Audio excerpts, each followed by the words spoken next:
OK. Je voudrais informer la population et les gens qui assistent à la rencontre. S'il vous plaît, votre attention. Je vous informe que la séance du conseil à laquelle vous assistez fait l'objet d'une captation vidéo pour permettre son visionnement et son accessibilité à distance et sera diffusée à partir de l'un des portails de la municipalité. Je rappelle à toutes les personnes présentes et à toutes celles qui prendront la parole que la présente séance du conseil est un événement public tenu dans un lieu public dédié à l'exercice de la démocratie. Celle-ci doit s'exercer librement et respectueusement. La captation débute lors de l'ouverture de la séance et prend fin au moment de la levée de celle-ci. Monsieur le maire. Merci, M. Croteau. Bonsoir, tout le monde. Bienvenue à cette séance du conseil municipal du 3 octobre 2023. On a deux séances ce soir, en fait. Une séance extraordinaire suivie d'une séance ordinaire. La séance extraordinaire, il y a un seul item, c'est une assemblée publique de consultation. On va prendre les questions seulement pour cet item. Et on va clore la séance extraordinaire. Quand on va passer à la séance ordinaire, c'est à ce moment-là qu'on aura la période de questions sur l'ordre du jour et aussi d'ordre général. Donc, avant de débuter, on va prendre juste un petit moment de réflexion.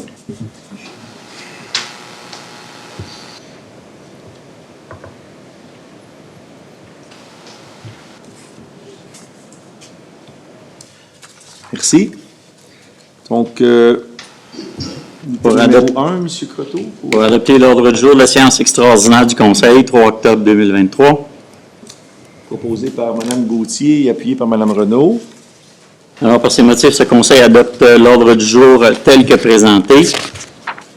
À A1, il s'agit d'une assemblée publique de consultation écrite aussi, du 14 septembre au 2 octobre 2023, 16h30, sur une demande de dérogation mineure pour permettre l'implantation d'un garage au 1303 chemin du 6e rang, conformément au règlement de zonage portant le numéro 436-99. L'Assemblée publique de consultation a pour but d'informer la population de l'intention du Conseil de statuer sur une demande de dérogation mineure au règlement de zonage 436-99, et ce pour la propriété connue comme étant le 1303 chemin du 6e rang, aux fins de permettre l'implantation d'un garage détaché à 4,82 mètres de la ligne naturelle des hautes eaux au lieu de 15 mètres, règlement de zonage 436-99, article 11.4. 2. D'une superficie de 111,48 mètres carrés au lieu de 100,38 mètres carrés, règlement de zonage 436-99, article 4.2.2.1. De plus, une consultation publique a eu lieu du 14 septembre au 2 octobre 2023, 16h30, relativement à la dite demande de dérogation. Toute personne intéressée a pu transmettre ses commentaires par écrit. La municipalité de Val-des-Monts n'a reçu, dans le cadre de cette consultation écrite, aucun commentaire. Y a-t-il des questions, commentaires concernant le A1 pour cette demande de dérogation mineure? Des questions, commentaires?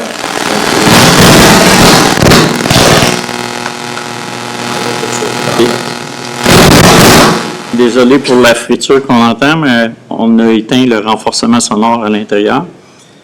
L'expérience qu'on a eue dans le passé, c'est que ça n'apparaissait pas dans l'enregistrement, mais c'était seulement que dans la salle qu'on l'entendait. Okay. Pour accepter la levée de la séance extraordinaire du conseil municipal, 3 octobre 2023. Proposé par Mme Tessier, appuyé par Mme Renaud. Alors, par ces motifs, la présente séance est levée. Très bien.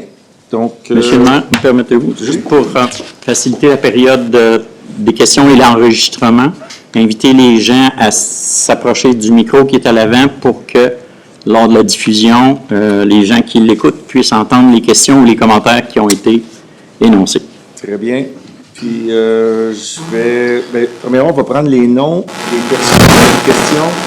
Tout d'abord, est-ce qu'il y a des questions sur l'ordre du jour? Je vais prendre les noms des personnes qui ont des questions sur l'ordre du jour. Oui? Sur un point à l'autre jour. Oui, c'est ça, oui. Votre nom? Concernant Kevin Lemay. Kevin Lemay, oui. Concernant le point qui concerne les embauches. Les embauches, OK, c'est 8.2, je crois. 8.2, c'est ça? C'est ça? Les embauches, OK. Quelqu'un d'autre qui a une question? Oui? Votre nom? Également les embauches. Mathieu Jobin. OK. Quelqu'un d'autre? OK. On va Puis je vais prendre, OK, les questions d'ordre général. Je vais prendre les noms. Est-ce qu'il y a quelqu'un qui a une question d'ordre général? Votre nom? Madame Sartrand, merci.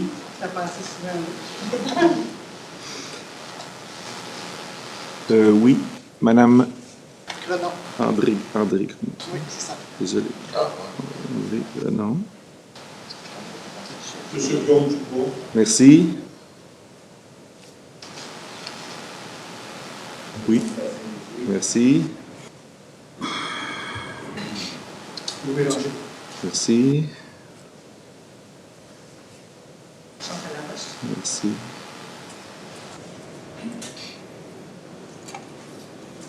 Votre nom? Merci.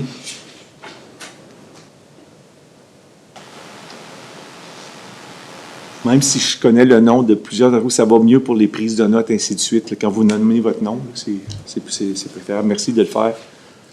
Merci. Oui. Merci, M. Charon. OK. Donc, on va... Oui. Comme vous savez, à la dernière séance, en l'absence du maire suppléant, vous avez choisi de garder la présidence et vous avez demandé que toutes les questions sur le parc industriel soient enregistrées par le greffier et qu'on ait les réponses à la prochaine séance. Donc, on s'attend à ce que, au début de la rencontre, je pense, qu'on reçoive les réponses et que cette période-là ne remplace pas notre privilège de poser des questions ce soir. En d'autres mots, il y a un travail qui n'est pas terminé de la dernière séance, donc on aimerait avoir les réponses et ensuite on voudrait avoir... Je comprends. Ce que vous dites, en fait, c'est qu'avant de passer à la période de questions, on va répondre aux questions de la dernière rencontre, là où on aura des réponses. Puis quand ça sera fait, cette partie-là, à ce moment-là, on va partir le minuteur là, pour la période de questions. D'accord. Alors, je voulais profiter de l'occasion pour vous dire, répéter ce que j'ai dit la dernière fois, qu'on déplore la façon que vous avez géré votre perception de conflit à cette séance-là. Votre propre règlement prévoit, à l'article 12.1, 12.7, que, en l'absence du maire et en l'absence du maire suppléant, que les autres membres peuvent entre eux s'entendre pour qu'une personne qui préside la réunion, en gardant la présidence, donc techniquement, le greffier m'a expliqué que vous étiez présent et donc vous avez, en d'autres mots, empêché le privilège de vos collègues de présider l'Assemblée. Moi, j'ai beaucoup de réserves depuis le début, M. le maire, sur la façon que vous gérez votre perception, dans ce sens que je pense, puis tous les experts me le confirment, normalement, vous devriez vous retirer. J'aimerais vous suggérer que quand vous prenez des questions d'ordre général, vous dites combien cette question sur le parc industriel, on les met ensemble et que vous allez prendre une marche pendant ce temps-là. Parce que la façon que vous encadrez les questions n'aide pas votre objectif qui est de gérer la perception. Au contraire, les gens disent, s'ils balisent toutes les questions de cette façon-là, comment se comportent-ils en privé? Alors, je vous le soumets, là, respectueusement. Merci. Et le dernier point, je pense qu'à la séance du 5 septembre, quand vous avez donné la présidence au maire suppléant et que vous l'avez reprise, et ensuite vous l'avez redonnée, puis reprise, on ne peut pas allumer. Je vous trouve très patient. Je ne pensais jamais que je dirais ça de vous, M. Sylvestre. mais, monsieur, à mon sens, le maire ne peut pas allumer et éteindre votre présidence à volonté comme ça. Et ce faisant, M. le maire, respectueusement, vous vous aidez pas dans votre perception, dans la gestion de votre perception. D'accord? Merci pour votre commentaire. Pour la séance du dernier conseil, on en avait discuté, les membres du conseil qui étaient présents. Pardon?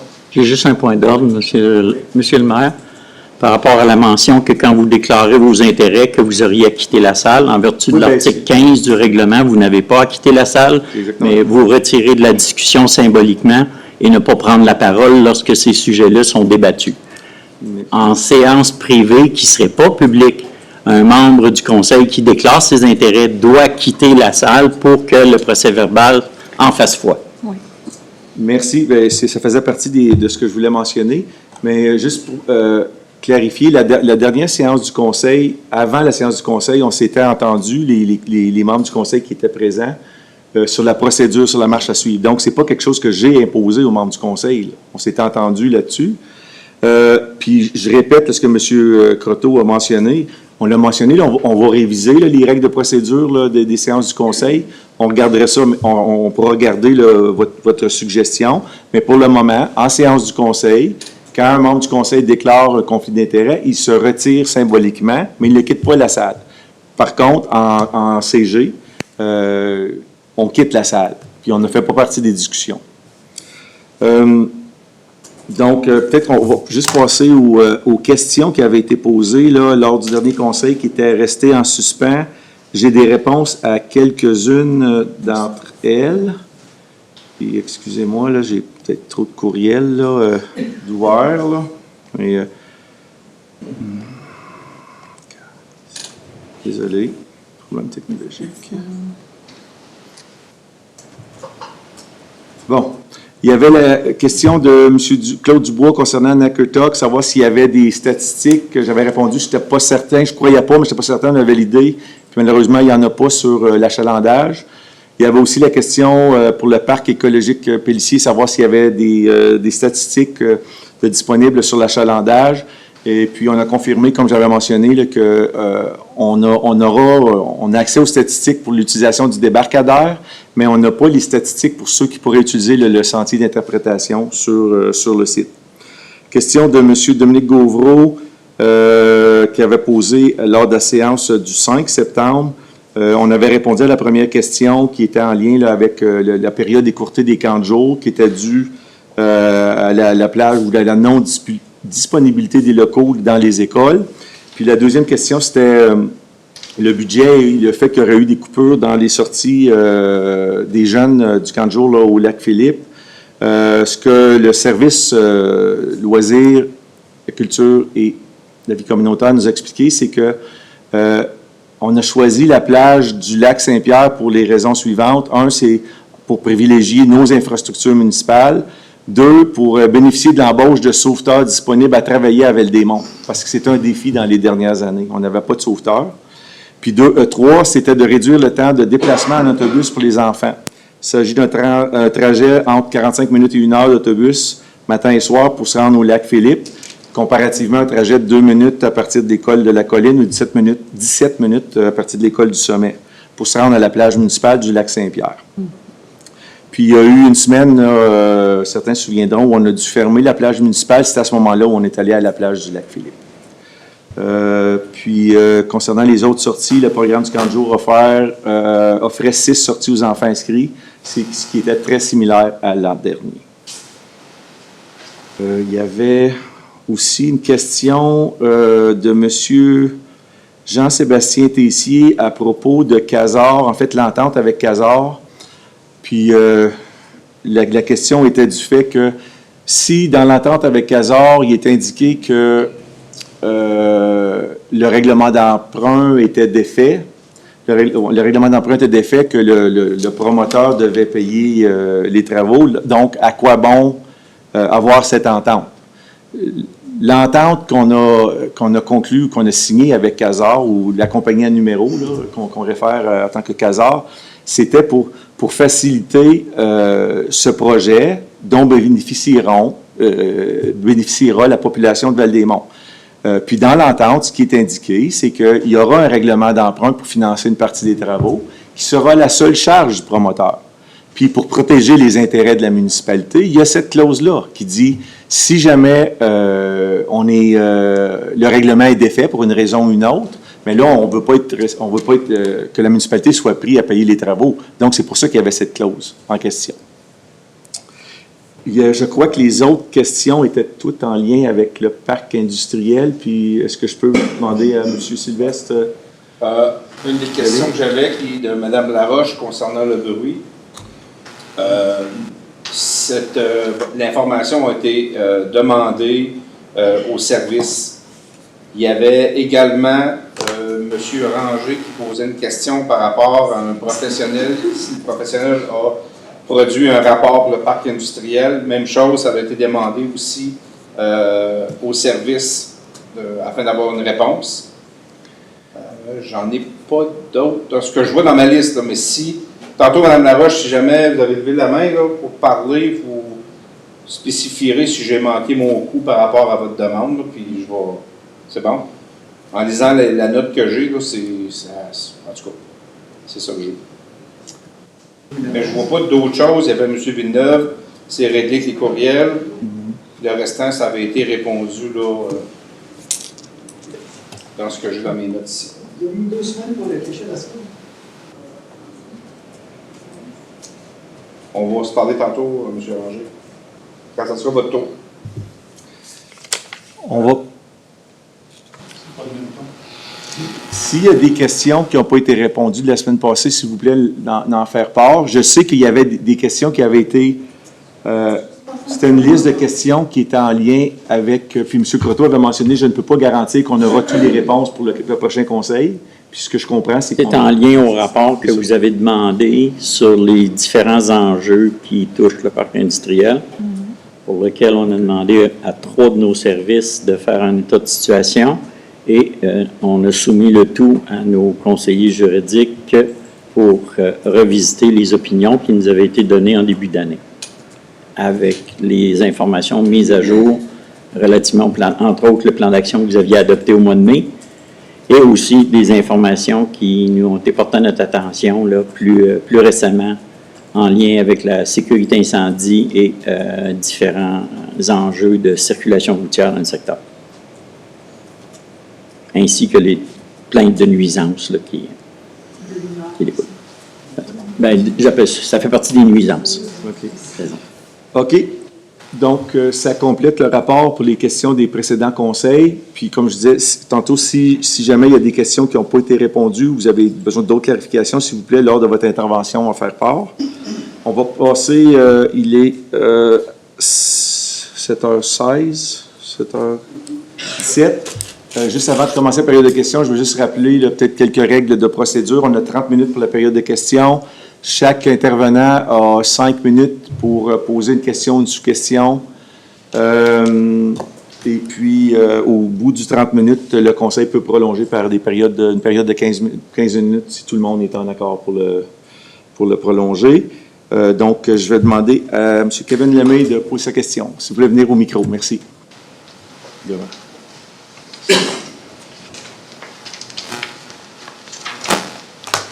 Bonjour, M. le maire. Bonjour. Vous allez bien? Oui. Perfect. On va partager, dans le fond, le micro, si ça ne vous dérange pas, avec M. Jobin. Il y a des questions à adresser au conseil municipal, puis je pourrais compléter au besoin. OK. Merci beaucoup. Bonjour, membre du conseil. C'est la première fois que je viens ici. C'est un petit peu stressant. Oh, ça devrait bien aller. Tout d'abord, Mathieu Jobin, ça fait 7 ans que je suis au service incendie. Puis je viens ici pour vous présenter des inquiétudes puis des questions vis-à-vis à l'embauche des 14 nouveaux pompiers qui devraient intégrer 3 petits points. Donc, quelles sont les intentions de l'employeur en lien avec cette embauche? Deuxième question, on voudrait aussi savoir l'impact que ça aura sur l'organisation l'impact de l'organisation sur cette embauche. Pour nous, c'est quand même lourd de conséquences vis-à-vis nos horaires, vis-à-vis les équipements, vis-à-vis le stress que ça va nous apporter, surtout sur la vision de l'employeur, puis l'ouverture de la caserne de Perkins qui va se faire on ne sait pas quand. Pour continuer, l'embauche des 14 pompiers, si ça reste sur la même masse salariale, ça veut dire que nous autres, on va avoir beaucoup moins de choix de chiffres. Si vous ne connaissez pas comment notre horaire fonctionne, je vous invite à discuter avec nous. On va vous le montrer, on peut vous expliquer. Ça va nous faire grandement plaisir. En bref, c'est le tiers de chiffre qui va disparaître pour moi au premier tour. Aussi pour tous mes collègues. Si la masse salariale double, ça veut dire que la caserne 1 ouvre, c'est le double de chiffres. On est une quarantaine de pompiers, on en embauche 14. On ne sait pas trop où le lien. Donc, qu'est-ce qui va se passer? Est-ce qu'il va y avoir du temps supplémentaire obligatoire à taux simple? Troisième question. Quelle serait la date d'entrée en fonction des nouveaux pompiers? Si entérinés ce soir, quand seront-ils prêts à travailler? Ça inclut équipement, Ça inclut uniforme, ça inclut aussi les horaires.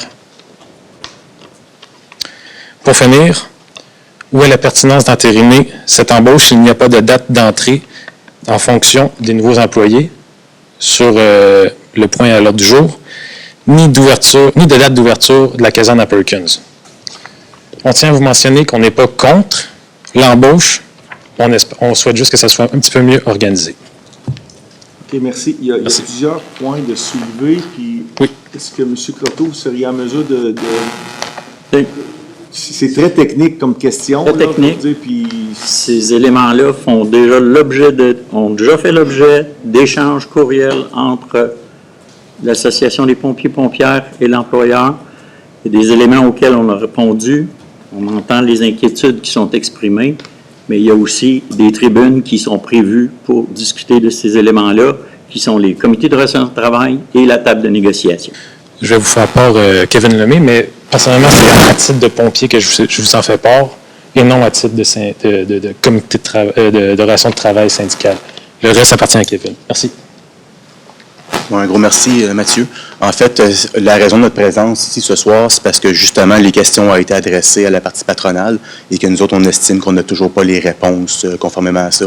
Fait que, comme mon collègue a tenté de le mentionner, l'embauche des 14, on ne s'oppose pas à ça, mais c'est lourd de conséquences envers nous autres. C'est pour ça qu'on pose des questions très précises, notamment la date d'entrée en vigueur de la caserne 1. Parce que, comme ça a été exprimé, si on a la même quantité de chiffres disponibles pour plus d'employés, bien, on est tout assez fort en mathématiques pour comprendre qu'individuellement, on est privé de certains chiffres. Puis chaque personne qui sont présents ici dans la salle, si on leur enlève de la masse salariale de leur poche, ça va lever le flag là, à un moment donné.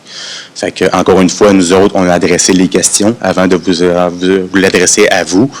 Et puis, qu'est-ce qu'on déplore également, c'est que les négociations de la convention collective, on les a depuis plus d'1 an maintenant.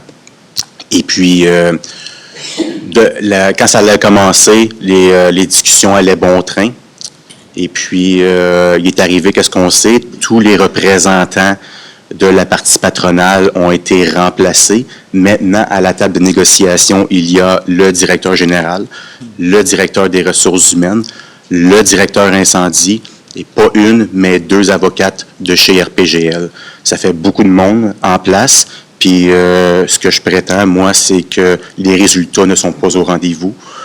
Fait que nous autres, on est ici présentement pour informer les membres du conseil de cette situation, puis on sollicite en fait votre aide pour qu'à l'avenir, on puisse avoir des discussions qui vont faire progresser le service. Puis historiquement, qu'est-ce qui nous avait été rapporté avec les anciens représentants du comité de négociation, c'était que le staffing de la caserne 1 devait passer par le renouvellement de la convention collective. Alors, ça semble avoir changé parce que nous autres, comme comité, comme association, on n'a pas eu encore la chance de se prononcer sur notre vision du service. La partie patronale peut avoir des très bonnes idées. On estime qu'on peut avoir des bonnes idées également. Mais présentement, on subit par cette embauche-là, on subit une vision de la partie patronale sans qu'on ait eu la chance nous-mêmes de pouvoir se prononcer. Fait qu'on vous demande, si c'est possible encore une fois, de regarder avec les représentants des parties patronales si on peut bonifier un peu, est-ce qu'on peut se rencontrer sur une base plus fréquente pour discuter, parce qu'on s'entend qu'avec 10 personnes à table, les négociations avancent très lentement. La dernière date qu'on s'est rencontrés, de mémoire, c'était le 13 septembre, et la prochaine qui est cannée, c'est le 1er novembre. C'est toute réserve. Fait que vous comprenez que c'est très long. Pendant ce temps-là, on subit, sans dire subir, là, mais on est victime de la vision de la partie patronale, puis nous autres, on n'a pas eu encore la chance de se prononcer. merci pour vos commentaires. Je ne sais pas si, M. Croteau, voulez-vous... Je n'ai rien à ajouter pour l'instant. Ajouter là-dessus? J'ai entendu ce que M. Lemay avait mentionné. Et je le dis... L'information que j'ajouterais, c'est que par rapport aux disponibilités de rencontre, nous avions soumis à la partie syndicale plus de 13 dates de disponibilité. Malheureusement, ils nous ont été en mesure d'en confirmer que 4 à partir du 1er novembre.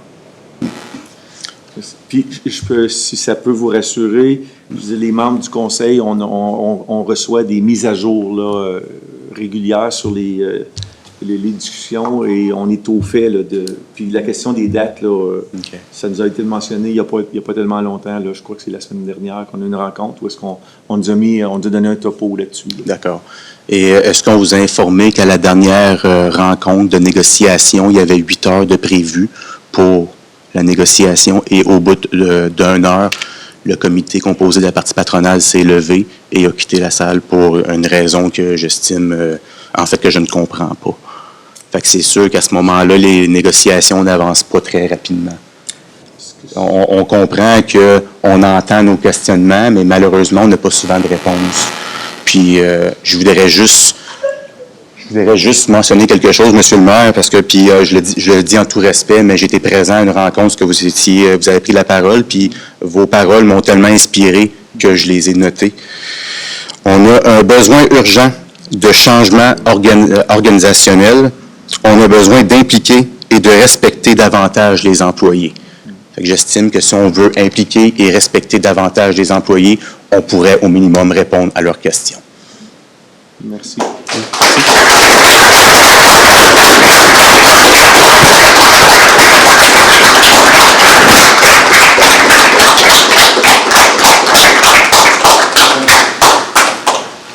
On n'entre pas dans le détail, mais la rencontre dont vous faites référence, je me souviens bien, c'est peut-être pas la dernière, mais l'avant-dernière. Puis je crois qu'il y avait une liste de questions répondues là, avant de poursuivre les négociations, ou les discussions. C'était la raison pour laquelle la rencontre avait été écourtée, parce qu'il y avait une série de plusieurs questions pour lesquelles le côté patronal avait été demandé de répondre. Puis il avait été jugé qu'il n'était pas utile de poursuivre les discussions cette journée-là avant de répondre à ces questions. Je comprends qu'on vous ait dit. OK. On va passer aux questions d'ordre général. Tania Chartrand-Dubois, si vous voulez venir à l'avant, s'il vous plaît.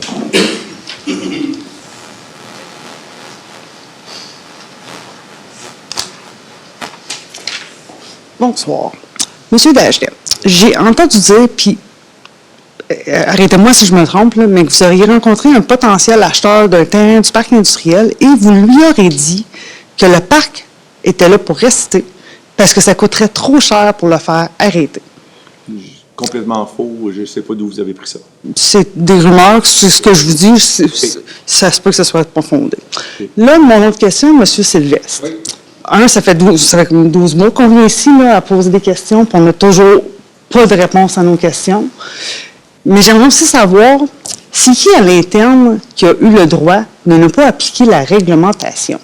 Il y a eu M. Charon qui a dit, il y a quasiment 12 mois passés, que pour pouvoir passer un chemin près d'un cours d'eau, tu es mieux de déplacer la montagne pour pouvoir passer ton chemin. Parce que tu ne peux pas passer à moins de 30 mètres d'un cours d'eau.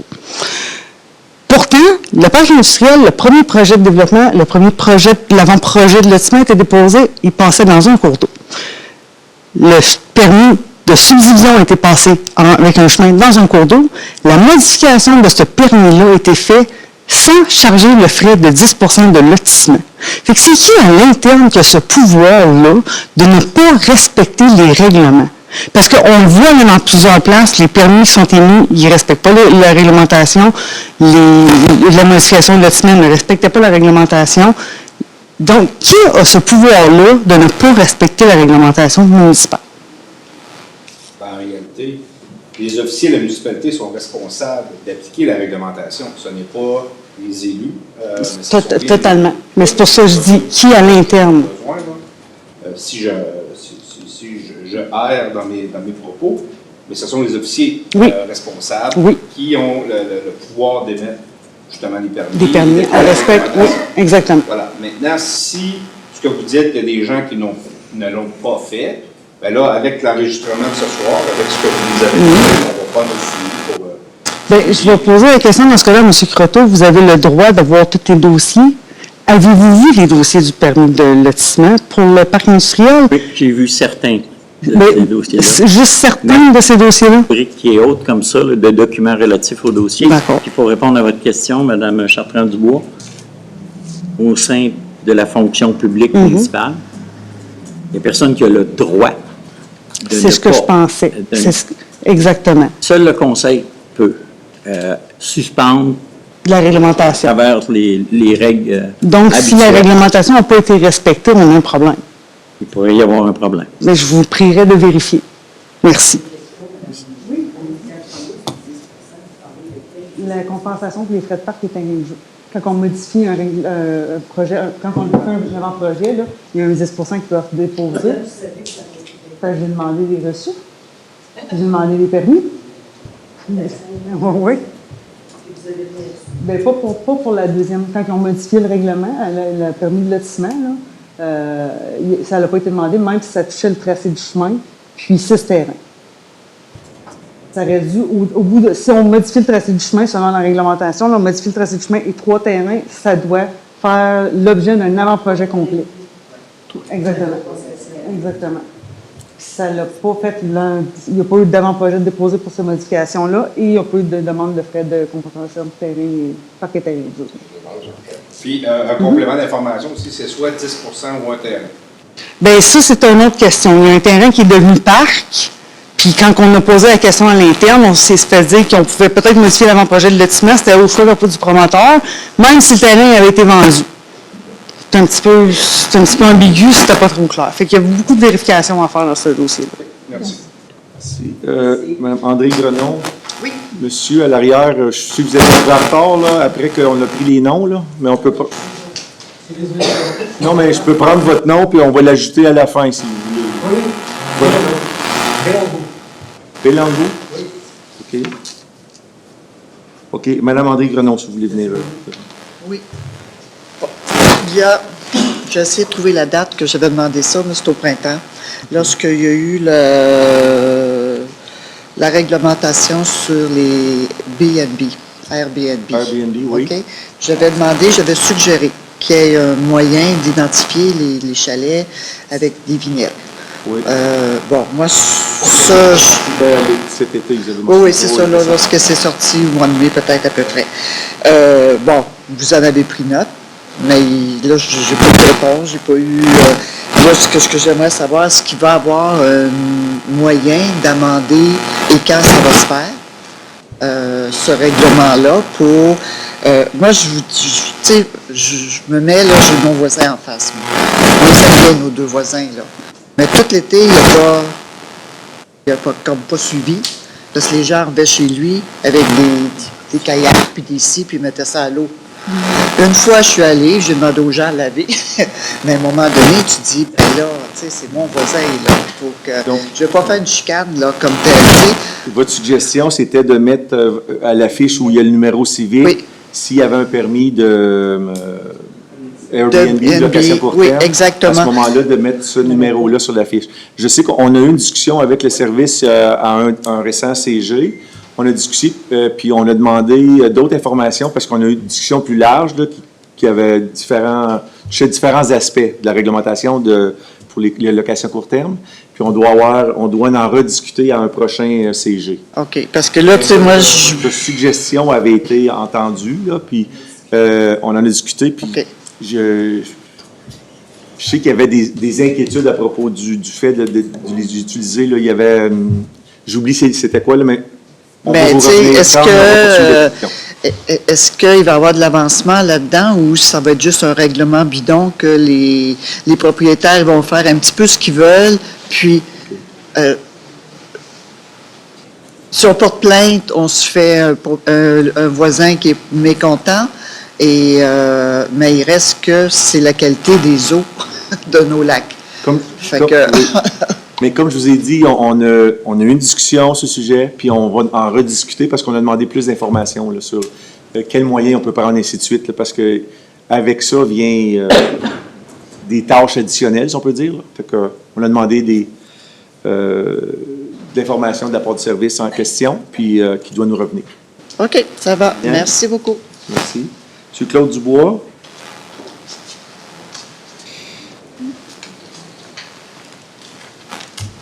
Bonjour, M. le maire. Vous allez bien? Ça va bien.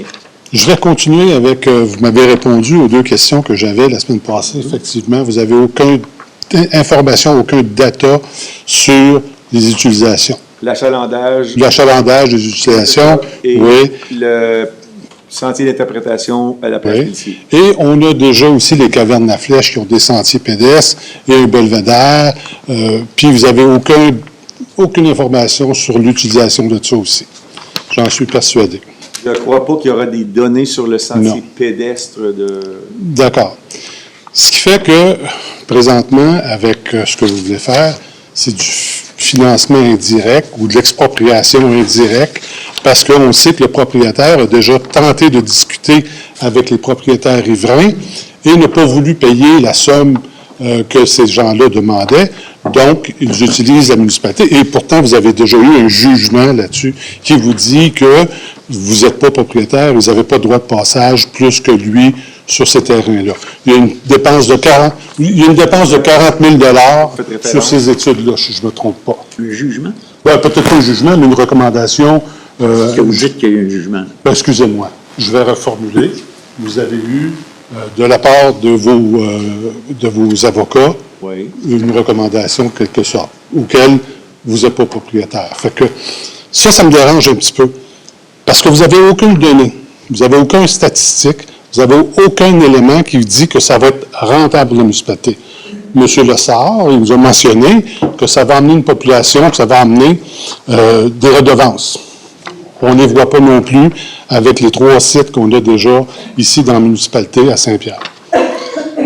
Maintenant, si vous êtes pour aider les promoteurs, puis je suis bien content de ça, moi, je peux vous garantir que j'ai 85 terrains. Construisez-moi un chemin, puis je vous ramène minimum 500 000 par année les premières années. OK? Mais vous ne pouvez pas le faire, ou vous ne voudrez pas le faire. Fait que pourquoi vous le faites pour quelqu'un d'autre? C'est ça que je ne comprends pas. Pour répondre à la question, puis je pense que ça va ressembler à la réponse de la dernière fois que vous l'avez posée, là. Ce règlement d'emprunt est pour faire des travaux qui seront financés en entier par le promoteur. Donc, la municipalité de Val-des-Monts, les citoyens de la municipalité de Val-des-Monts, ne paieront pas pour les travaux de ce chemin-là. Mais vous allez exproprier pour lui. Ça va devenir votre expropriation. Ça va devenir votre propriété. Pour faire les études. Non, mais ça va devenir votre propriété. Alors, vous allez devoir passer par appel d'offres. On a répondu à cette question-là lors du dernier conseil. Si je me souviens, c'est M. Croteau qui a répondu. M. Croteau me répond que les avocats avaient rédigé le texte et que tout semblait être conforme. Puis ce qu'on vous a suggéré lors de la dernière rencontre, puis c'est M. Croteau, c'est d'aller le rencontrer, puis de le rencontrer, poser des questions. Puis je regardais, avant la rencontre du conseil, les règles de procédure, tu sais, sur la séance du conseil. Oui. Puis on dit que les citoyens peuvent venir poser des questions, puis le maire peut répondre à la question, demander à un collègue du conseil, quelqu'un de l'administration d'y répondre, ou de répondre par lettre, ou de prendre un rendez-vous. Puis ce que je veux vous réitérer, là, c'est de vous rencontrer pour répondre à ces questions-là, parce que je sens qu'on lui a déjà répondu à vos questions. D'accord. Je reste quand même ambigu, mais lorsque j'aurai un trou, je vais communiquer avec Julien. Puis, autre petite question, si vous permettez. Le temps de délai lorsqu'une plainte est déposée, le temps de délai moyen à ce que la plainte soit adressée. Est-ce que vous avez une idée de tout ça? On a posé la question, il y a... Oui, il y a dans la série de courriels que M. Villeneuve, là, qui a été envoyé ce soir suite à nos discussions, cette demande-là a été faite. OK, c'est beau. Je veux juste dire, parce que il semblerait qu'il est arrivé un événement. J'ai été accusé d'avoir sectionné des fils chez mon voisin. J'ai eu la visite de la police. On a même emmené un mandat pour annoncer des petits sécateurs de ma blonde en disant que c'était ça qui avait coupé les fils. Puis aujourd'hui, j'ai eu la visite d'un de vos préposés parce qu'il y a eu une plainte formulée. Pourtant, moi, j'ai jamais formulé de plainte contre monsieur mon voisin au 30, je ne dirais pas son nom, mais au 30 Timpany. Pas plus que le parc industriel. Moi, je vous ai parlé du chemin de Timpany. Je ne comprends pas pourquoi on commence à me harceler. Est-ce qu'on cherche à me taire ou est-ce que c'est juste la méchanceté? Fait que je vous la laisse, celle-là. C'est pas une question, je vous la laisse. Merci. Jean-Sébastien Tessier.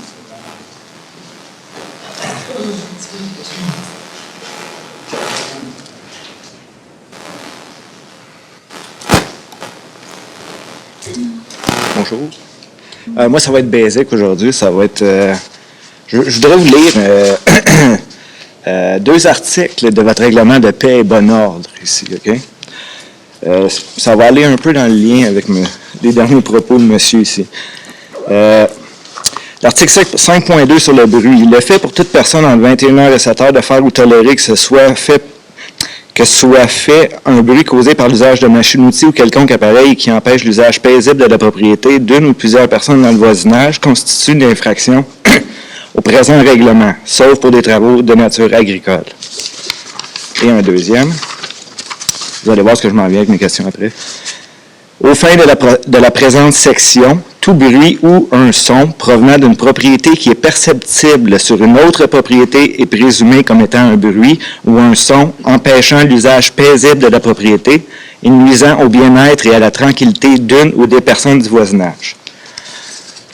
Là, ma question est, on a adressé des plaintes pour du bruit qui commence très tôt le matin. On parle de 4h50, des fois même 4h30, OK? Pour mon voisin industriel, OK? J'ai fait une plainte, parce que c'est dans mon droit, parce que j'ai le droit de dormir le matin. Mon réveil matin s'occupe de me réveiller, tu sais. Ouais. Non, à la municipalité. Parce que, premièrement, je considère que la personne, en commençant à l'heure qu'elle est supposée de commencer, ça ne nous cause pas de préjudice, parce que la personne est venue s'installer dans la municipalité avec son entreprise et aurait dû savoir quelles étaient les heures d'opération. Okay? Donc, ce n'est pas, je trouve pas qu'on exagère de demander que la personne commence à faire du bruit entre les heures permises de la municipalité. Étant donné que votre service de l'urbanisme a décidé d'implanter cette entreprise-là à 200 pieds de résidence, ça va un peu dans l'idée de est-ce que quelqu'un a coché cette case-là? Est-ce que ce projet-là s'intègre adéquatement dans le milieu naturel et bâti? On peut vous dire que non tout de suite. Okay?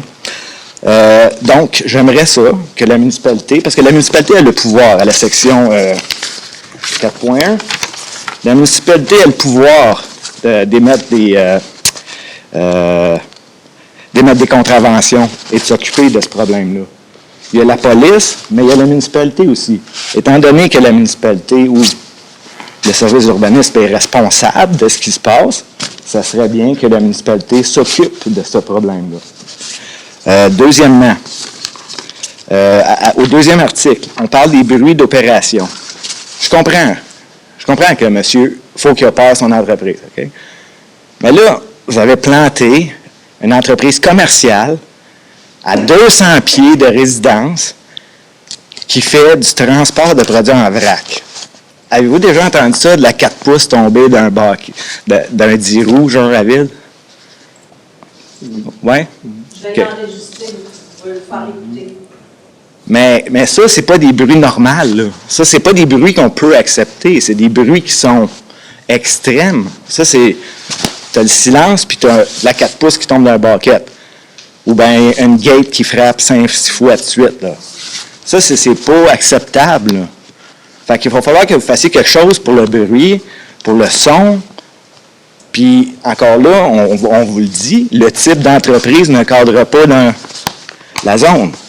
Donc, on aimerait ça, que quelque chose bouge. Parce que j'ai pas ouvert mes fenêtres de l'été, moi, là, parce que je peux pas.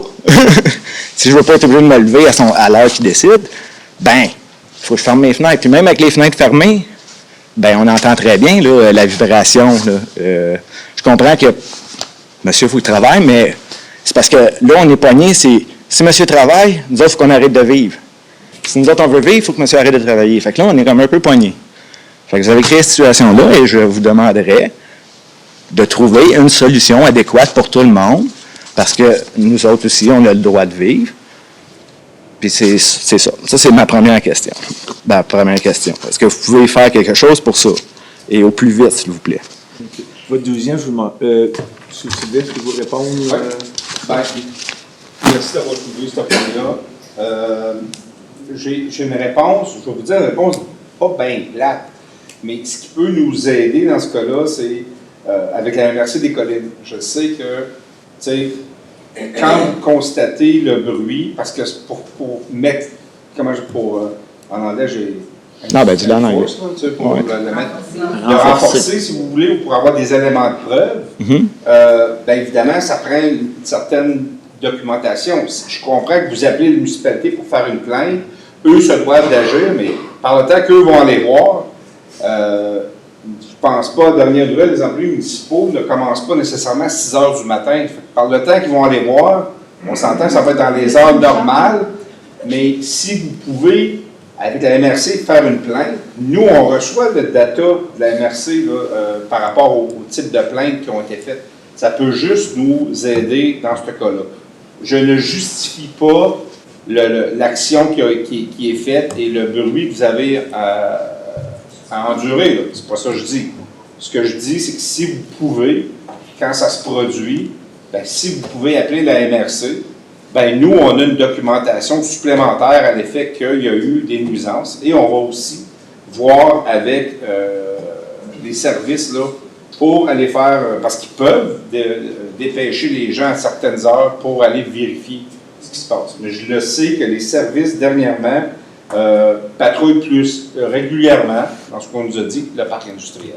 OK, donc... Ça ne réglera pas votre Non, mais c'est ça. Parce que moi, je viens ici, OK, pour essayer de régler le linge sale, pour laver le linge sale en famille, OK? Là, vous me suggérez d'utiliser la MRC des Collines pour faire mes plaintes. Non, ce que je vous dis, c'est que la MRC des Collines, c'est un outil de plus pour nous aider dans l'application de la réglementation. Ça n'empêche pas que nos services peuvent aussi, lorsqu'on les mandate, y aller le soir, puis y aller très tôt le matin. Monsieur, excusez-moi d'intervenir. Monsieur Dubois, c'est... Là, je veux juste intervenir parce que c'est très important. J'ai formulé à la MRC des Collines une plainte sur la nuisance de la lumière qui m'aveugle quand je sors de ma cour, quand je sors du chouetterie de blanc. Et j'ai reçu la visite des polices comme quoi j'aurais fait du vandalisme. Fait que c'est ça le résultat pour nous suggérer. On en reparlera à la fin du conseil. S'il vous plaît, restez. Je vais prendre des notes là-dessus, s'il vous plaît. Merci. Non, parce que tu sais, ce que je veux dire, là, c'est qu'on n'est pas obligé d'en arriver à... Parce que là, ça va encore plus, ça va encore plus fioler la... Non, mais écoute, attendez, oui, mais ça fioule la chicane, c'est pas... À un moment donné, on s'est fait accuser d'harcèlement, OK? Je vais vous dire, c'est pas nous autres. OK? Puis, à un moment donné, c'est parce que c'est assez de venir ici, puis il se passe rien, là. C'est parce que... On a pris note de la question, là, la suggestion qui était, j'ai pris note le 7.1, paye bon ordre. Il y a non seulement la police qui peut intervenir, mais les agents municipaux. Puis vous aviez une deuxième question, si vous voulez y aller, M. Tessier. On est passé de 5 minutes. Je m'excuse que je suis le gardien du temps. Là. Ouais, non, mais... Avant de poursuivre, je vais juste demander aux collègues du conseil, est-ce que vous voulez poursuivre de 15 minutes après la question? Merci. OK, ben premièrement, je voulais aussi juste revenir sur ce qu'on a parlé tantôt, là, sur Casar. Juste lire le texte, parce que je ne l'avais pas la dernière fois. Là. Okay. Et ça se lit comme suit. Si la municipalité se voit refuser le financement par règlement d'emprunt, remboursé par une taxe d'amélioration locale imputée uniquement sur les lots du PABABA, concernant la portion des frais qu'elle entend financer à même un tel règlement d'emprunt, le consent à ce que tous les frais soient entièrement à sa charge. Ma question était simple. Et si la personne, ou si le promoteur a l'argent et n'a pas besoin d'aide de la municipalité, pourquoi que la municipalité doit se mettre le nez là-dedans? C'est ça que je veux dire. C'est tout. C'était ça ma question. Je peux peut-être clarifier votre question. C'est que, comme j'ai dit tantôt, ce règlement d'emprunt-là, c'est pour que des travaux soient faits et que ça soit à la charge du promoteur. Puis le paragraphe qu'on a, c'est pour protéger les intérêts de la municipalité au cas où le règlement d'emprunt était défait. Mais c'est pas sûr que... Laissez-moi compléter. Puis, ce que ça l'offre aussi, c'est que c'est un mode de financement, il faut se dire. Un règlement d'emprunt, c'est pour permettre de financer des travaux sur une période de temps. Ouais, non, Donc, je c'est comprends. un outil de financement qui existe. Vous chargez de l'intérêt. Ben oui. Je vais laisser M. Ah non, mais non, OK, mais Puis un règlement d'emprunt, mais je dis, c'est légiféré. Il faut aller en appel d'offres. Il faut aller en appel d'offres. Puis oui, on va en appel d'offres avec les banques. Là, puis c'est sûr qu'il y a des taux d'intérêt là, qui sont chargés. Là. Donc, c'est ça le modèle là, qui est utilisé. Donc, c'est un moyen de financer. Oui, non, OK, non, mais c'est bien. Dans le fond, c'est pour aider la... Prenant le cas où le règlement était... Je m'excuse, à l'arrière, on essaie...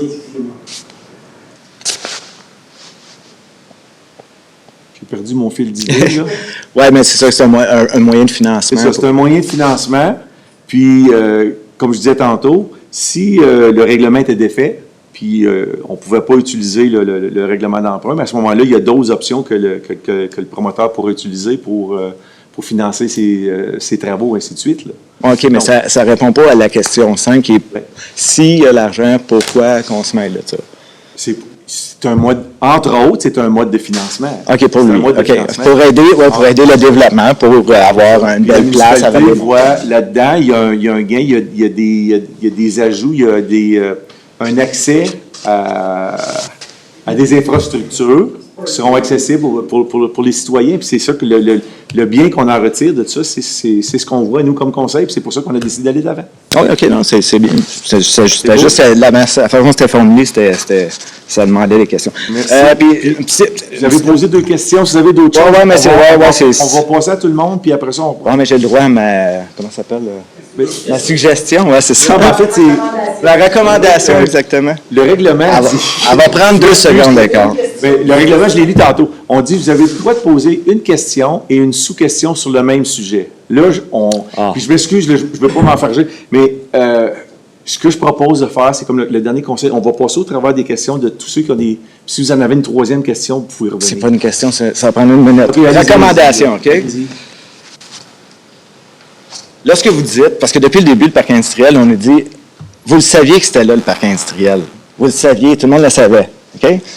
Mais ce qui est drôle, c'est que, tu sais, dans le chemin d'aménagement de la MRC, en 2019, c'est marqué ici, projet résidentiel Tenpenny, près de la route 307.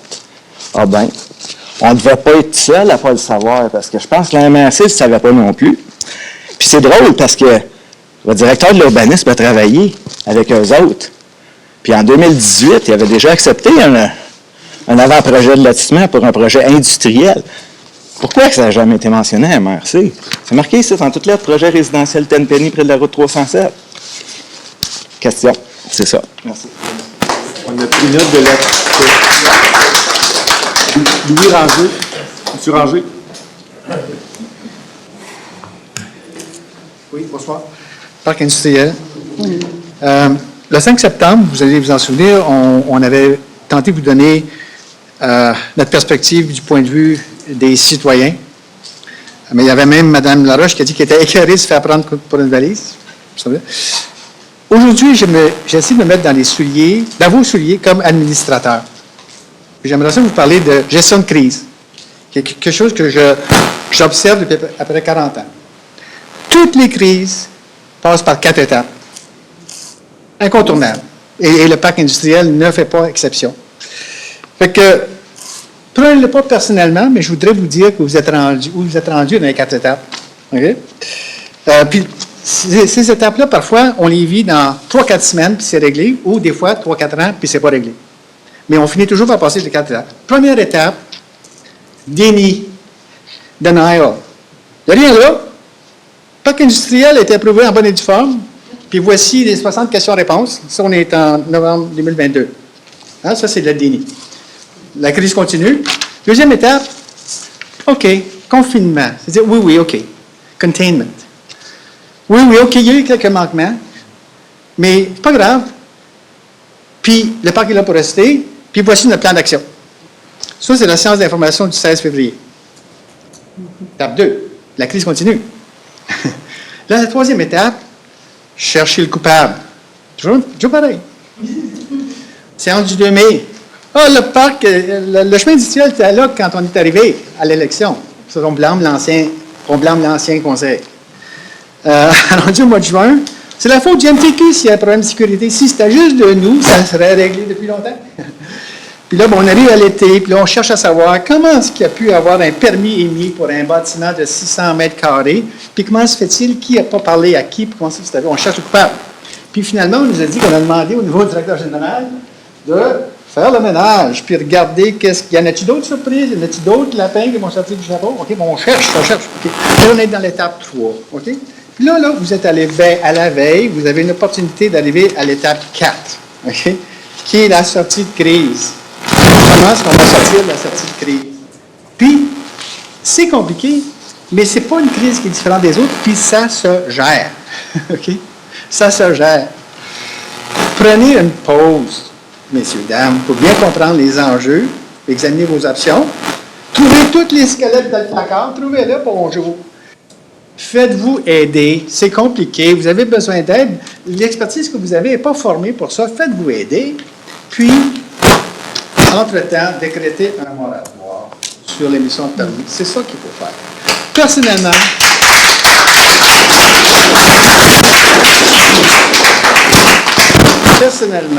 ça vaut ce que ça vaut. Il faut voir grand. Et il faut voir que la solution de la crise passe probablement par un partenariat. Par un partenariat gagnant-gagnant entre le promoteur et la municipalité. Retenez les services d'un expert qui a le sens des affaires et qui est respecté par les deux parties. Puis explorer ensemble les options de partenariat pour un usage alternatif du parc. Vous seriez peut-être surpris parce qu'il pourrait sortir de cela. Voyez grand, puis à la fin de la journée, si ça ne marche pas, il vous reste votre dernier chapeau qui est celui de législateur. C'est un pouvoir exceptionnel que vous avez pour le régler. Vous avez tous les instruments à votre disposition. Et ma question est très simple, je vais avoir une question complémentaire.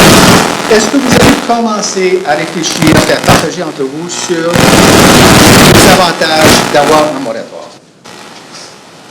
Où en êtes-vous dans votre réflexion? M. Sylvestre, pouvez-vous répondre à cette question? Oui. Les aviseurs légaux ont été consultés et un moratoire n'est pas possible. Je ne suis pas avocat, je vous dis, on a conseillé nos aviseurs légaux pour leur demander si un moratoire présentement était possible. La réponse est non. Ben, écoutez, il y a des explications. Je ne peux pas dévoiler c'est quoi les explications en long en large. Par contre, ce que je peux vous dire, présentement, je n'ai pas la réponse sous les yeux, mais par contre, la réponse, c'est non. Okay. Vous voulez une réponse? C'est ça la réponse. OK. Alors, je veux ajoute de ça. Maintenant, vous faites une demande d'information, d'accès à l'information, pour savoir si on peut vous donner des détails. Moi, ça ne me dérange pas, là, je vous le dis, très transparent. La réponse est non pour le moratoire. On l'a demandé, ça. OK. Alors, on était à l'étape, dans l'étape 1, là, on a demandé par rapport au moratoire. Ça fait un bout que c'était demandé. Est-ce qu'on peut... C'est M. Ranger qui a le droit de parole. Alors, moi, je vais vous soumettre actuellement que vous ne posez pas la bonne question. Si un moratoire n'est pas possible, on explore déjà d'autres avenues. Quelles sont les autres avenues à votre disposition? On en a déjà parlé aujourd'hui. Quelles sont les autres avenues pour interrompre? J'aimerais ça sortir quelque chose d'un chapeau pour faire plaisir. On travaille aussi là-dessus. Et mon dernier commentaire, remarque, question, c'est par rapport à la question que je pose depuis le mois de juillet, pas de la dernière réunion, là, sur le fameux professionnel qui n'a pas signé le fameux plan d'avant-projet de lotissement. À partir de maintenant, moi, je suis forcé de conclure, mesdames, dames, qu'il n'y en a pas eu de professionnel. À moins que vous puissiez... Cette information-là a été demandée au service par M. Croteau, et on attend une réponse là, parce que les services... M. Croteau, vous l'expliquez tantôt, hein, le dossier du parc industriel, il y a une hauteur incroyable. Oui. Donc, mais moi, mon intervention du 20 juillet était 3 pages qui portaient juste sur ça. Et donc, la question était avec vous depuis le 20 juillet. D'accord? Et à partir de maintenant, je suis obligé de conclure qu'à moins que vous me disiez que vous avez vu une signature professionnelle, je vais conclure qu'il n'existe pas. OK? Je vais conclure qu'il n'existe pas. Maintenant, je vais vous expliquer quelque chose. Premièrement, l'autre chose, certains des documents que vous demandez doivent être demandés et fournis au directeur général pour révision et analyse. L'autre chose, c'est que même comme conseiller, il y a certains documents que nous-mêmes, on n'a pas nécessairement accès à l'entièreté des documents et ça doit passer aussi par l'accès à l'information. Et ça, c'est un droit, là, je ne sais pas le terme exact, M. Croteau pourra peut-être... Bien, c'est la loi sur l'accès à l'information. C'est la loi, c'est bon, c'est ça. Fait que même comme élu, il y a des documents que je n'ai pas plus accès dans son entièreté comme vous. Posez-vous la question. Si on veut pas... Elle est déjà posée la question à M. Croteau Si et le j'attends qu'elle programme ait ne sa peut pas vous la donner, c'est parce qu'elle n'existe pas. ça n'est pas une question, M. Ranger. Ce que je vous ai dit, c'est que votre question a été formulée, on n'a pas eu la réponse. C'est différent. Monsieur, est-ce qu'on peut passer, je m'excuse, là, je suis le gardien du temps, Oui, là, d'accord. puis je sais que vous n'aimez pas ça, là. Vous avez posé vos deux questions. Ce que je voudrais que M. Sylvestre entende, que j'ai dit la dernière fois, c'est que depuis que j'ai fait l'intervention, la première fois que j'ai fait l'intervention, j'ai été approché par des professionnels qui m'ont dit, M. Ranger, vous êtes bien naïf, descendez de votre arbre de Noël, il n'existe pas de professionnel qui fait ça. À la sortie de la réunion de la dernière fois, il y a un professionnel qui m'a attiré, qui m'a approché personnellement, qui m'a dit, je les connais tous, les professionnels qui travaillent ces dossiers-là, on ne le connaît pas. Fait qu'il n'existe pas. Le professionnel existe, mais il n'existe pas. Non, il n'y a pas de document signé par un professionnel sur le plan d'avant-projet de décision. Vous parlez d'ingénieur, Madame Chantal Laroche, s'il vous plaît. Regardez tout ce son-là, de toute façon, On a fermé le volume, puis malgré ça, il y a de la friture dans les haut-parleurs. On ne connaît pas l'origine du problème. Depuis que vous êtes ici, M. Charon, ça ne faisait pas. non? Depuis que vous êtes ici, ça ne faisait pas. Non. Madame Laroche. Oui, bonsoir tout le monde. J'aimerais prendre quelques minutes en dehors de mon 5 minutes, là, parce que je crois que M. Sylvestre, vous n'avez pas répondu vraiment à ma question. En fait, M. Croteau nous a dit, suite à mon exposé sur le problème de permis là, commercial dans le parc industriel, M. Croteau avait finalement avoué qu'il y avait un avis légal qui avait été demandé et que ça pourrait peut-être mener à une révocation de permis. Ça fait 1 mois que j'ai soumis cette question-là. Je trouve insensé qu'on n'ait pas de réponse, parce que si votre réglementation, elle est bien rédigée et que vous avez un permis sous les yeux, j'irais même jusqu'à dire que j'aurais soumis votre règlement de zonage à des étudiants de secondaire 5 qui font un test de lecture pour le ministère de l'Éducation, qui lirait votre règlement de zonage et j'aurais soumis le permis qui a été accordé et je pense que 95% des jeunes de 16 ans seraient capables de dire si le permis il est conforme avec le texte de zonage ou la réglementation sur le zonage. Je n'en reviens pas qu'après 1 mois, on n'a toujours pas de réponse à ma question. Initiale par rapport au permis. Est-ce que ce permis-là devrait être révoqué? C'est le 19 septembre que j'ai mentionné ça, Mme Laroche. Oui, bien, au dernier conseil, mais moi, ma demande date du 7 septembre. OK? Alors, ça, je trouve ça un petit peu insensé, puis que des avocats ne soient pas capables de dire si le permis est conforme ou pas. Je ne sais pas à quelle école ils sont allés, là, mais c'est longtemps. Deuxième chose, je me suis amusée à lire le guide des élus. J'ai bien du temps à perdre, je suis en retraite, j'ai bien du temps à perdre. Et ce qui me frappe dans tous les documents qui parlent de vos rôles, que ce soit les conseillers, le maire ou même le directeur général, c'est écrit, entre autres, les conseillers, vous avez 3 rôles, puis on en a déjà parlé une couple de fois. Représenter les citoyennes et les citoyens, décider, puis administrer. Jusqu'à maintenant, les décisions, on les attend. Puis l'administration, on ne repasse pas. Ailleurs, dans un document qui vient du ministère, sur le rôle du conseil et des élus, on lit toutes sortes de choses. Entre autres, les élus réunis en conseil représentent la population. Le conseil veille à la qualité de vie de sa communauté. Les élus doivent toujours prendre leurs décisions dans l'intérêt des citoyennes et des citoyens qu'ils représentent et lors d'assemblées du conseil sous forme de règlement et de résolution. Le rôle principal du conseil est de s'assurer que les services offerts répondent aux besoins de la communauté. Puis bon, il y en a toute une série de rôles que vous avez. Mais on parle aussi du rôle du maire. Puis là, cette fois-ci, je vais m'adresser au maire suppléant. Vous avez le droit de surveillance, d'enquête, de contrôle sur le fonctionnement des services municipaux, assurant ainsi la transparence du conseil municipal pour la communauté. De plus, la mairesse ou le maire achemine les mandats confiés par le conseil à l'appareil administratif municipal supervise l'application des règlements. Quand on vous pose des questions, monsieur et madame les conseillers, puis que vous vous penchez pour ne pas répondre, ou vous tournez la langue 7 fois avant de répondre, c'est étonnant quand on lit les rôles que vous êtes supposés, puis particulièrement le maire ou le maire suppléant. Puis je vais terminer sur un article du Code municipal du Québec. Je ne sais pas si vous l'avez déjà lu au complet, là, c'est compliqué, mais il y a l'article 212 qui parle justement du rôle du maire, excusez-moi, du directeur général, qui a accès à tous les documents de la municipalité et il peut obliger tout fonctionnaire ou employé à lui fournir tout document ou tout renseignement, sauf si celui est de l'avis du directeur du service de police, de nature à révéler le contenu d'un dossier concernant une enquête policière. Tout ce qu'on vous a demandé depuis 1 an, 2 ans, là, ça ne concerne pas la police, je ne pense pas, à moins de porter plainte là, contre le bruit. Mais comment se fait-il que notre directeur général n'est pas capable de répondre à nos questions quand il a accès à toute la documentation? Ça fait plus d'1 an qu'on pose des questions. Ça aurait beau a été peine même sur votre bureau, M. Croteau, là, mais c'est pas normal qu'on n'ait pas de réponse à nos questions. Bien, pour aller à la défense de M.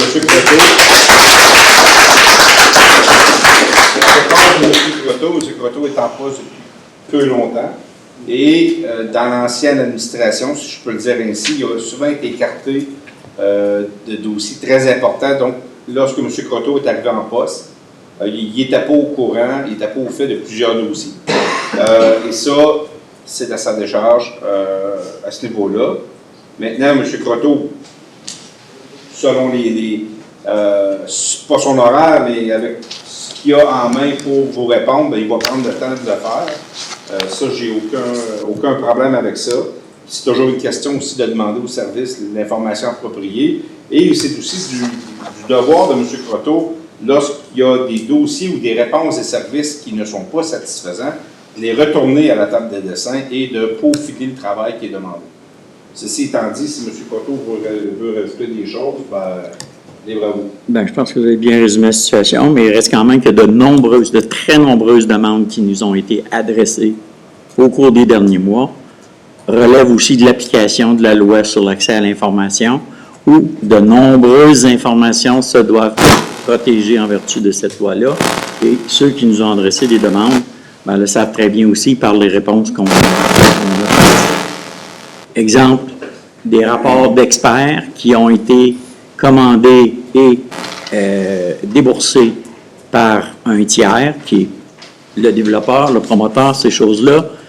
De par la loi, on doit se tourner vers cette personne-là pour demander s'ils autorisent l'accès à ces rapports-là. À ce jour, les personnes qu'on doit interpeller à titre de tiers dans ce dossier-là ont refusé l'accès à ces informations. Mettez des avocats, si vous voulez dans ça, on paye déjà ça. Mais même les avocats ne pourraient pas... Je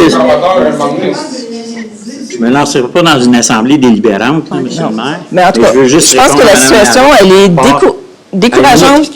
Oui, je sais que c'est décourageant. M. Ranger nous l'a déjà exprimé que la loi, de par son application, les limites qu'elle impose, il avait été même suggéré que les législateurs y apportent des amendements.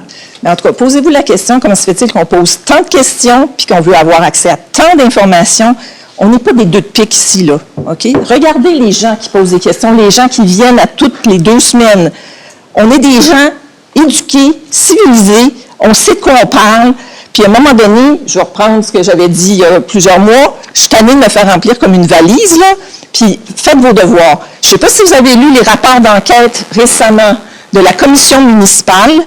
Il y a des rapports d'enquête qui ressemblent pas mal à ce qui se passe ici, puis vous êtes à un cheveu d'être enquêté. Merci.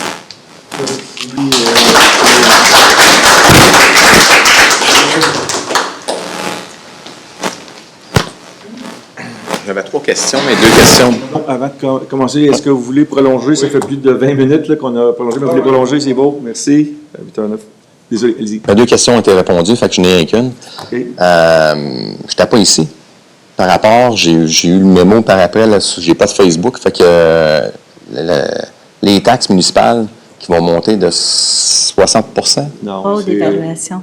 Non, ça, c'est Non, je vais répondre. On a eu une assemblée de consultation, je pense que Cette semaine? jeudi la semaine passée. Puis en fait, c'était pour rassurer les gens parce que ce qui circulait, là, c'est différent, je pense que c'est des réseaux sociaux ou ailleurs, là. C'est la MRC Colline a déposé le nouveau rôle d'évaluation. Puis à Val-des-Monts, la moyenne d'augmentation pour toute la municipalité, c'est une augmentation de 59,8 %. On va arrondir 60 %.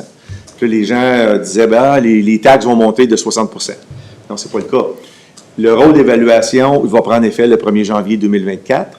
Puis nous, comme conseil, ce qu'on doit regarder, c'est on va regarder, c'est quoi nos besoins pour quand on va préparer le budget 2024, puis on va ajuster les taux de taxes en conséquence.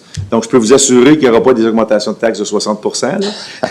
Mais, comme j'ai dit jeudi passé, on vient tout juste de commencer le processus là, budgétaire. Là, on a adopté le calendrier pour arriver à l'adoption du budget en mi-décembre. Puis, je pourrais pas vous dire, parce qu'on nous a posé la question, là, ça va être quoi l'augmentation? On ne peut pas vous le dire aujourd'hui, on commence les travaux. Mais c'est un maximum? Y a-t-il un maximum? Ça va varier d'un citoyen à l'autre. Ça dépend des citoyens s'ils sont beaucoup plus élevés que le 60 %. Par exemple, quelqu'un qui aurait vu son augmentation de 100 % parce qu'il y en a qui ont une augmentation de 100 %, mais dites-vous, vous êtes 40 % au-dessus de la moyenne. Donc, ceux qui sont dans ces eaux-là, c'est possible que l'augmentation va être plus élevée. Okay. Mais nous, ce qu'on va regarder, c'est par catégorie là, de taxes. Là. Puis on travaille souvent avec les médianes, et ainsi de suite, pour se donner une idée ou pour dire quelle sera l'augmentation. Mais en fait, ça sera une diminution. Quand on regarde le taux de la catégorie de taxes là, résiduelles, qui inclut les résidences, là, c'est plus de 90 % de nos revenus de taxes. Puis celui-là, il est à 0,98, 0,97788. Bon, mais celui-là, c'est sûr qu'on va l'abaisser pour avoir le revenu qu'on a besoin pour balancer notre budget. Là. Okay. Si on le laissait, oui, puis un autre chiffre que j'ai mentionné, c'est que si on regarde vite fait, là, on a 24 millions de dollars de revenus de taxes sur le budget 2023. Si on faisait rien, là, puis on laissait les taux de taxes comme ils sont dans chaque catégorie, là, on aurait à peu près, fait 60 % de 24 millions, on aurait 14 millions de dollars de plus de revenus de taxes.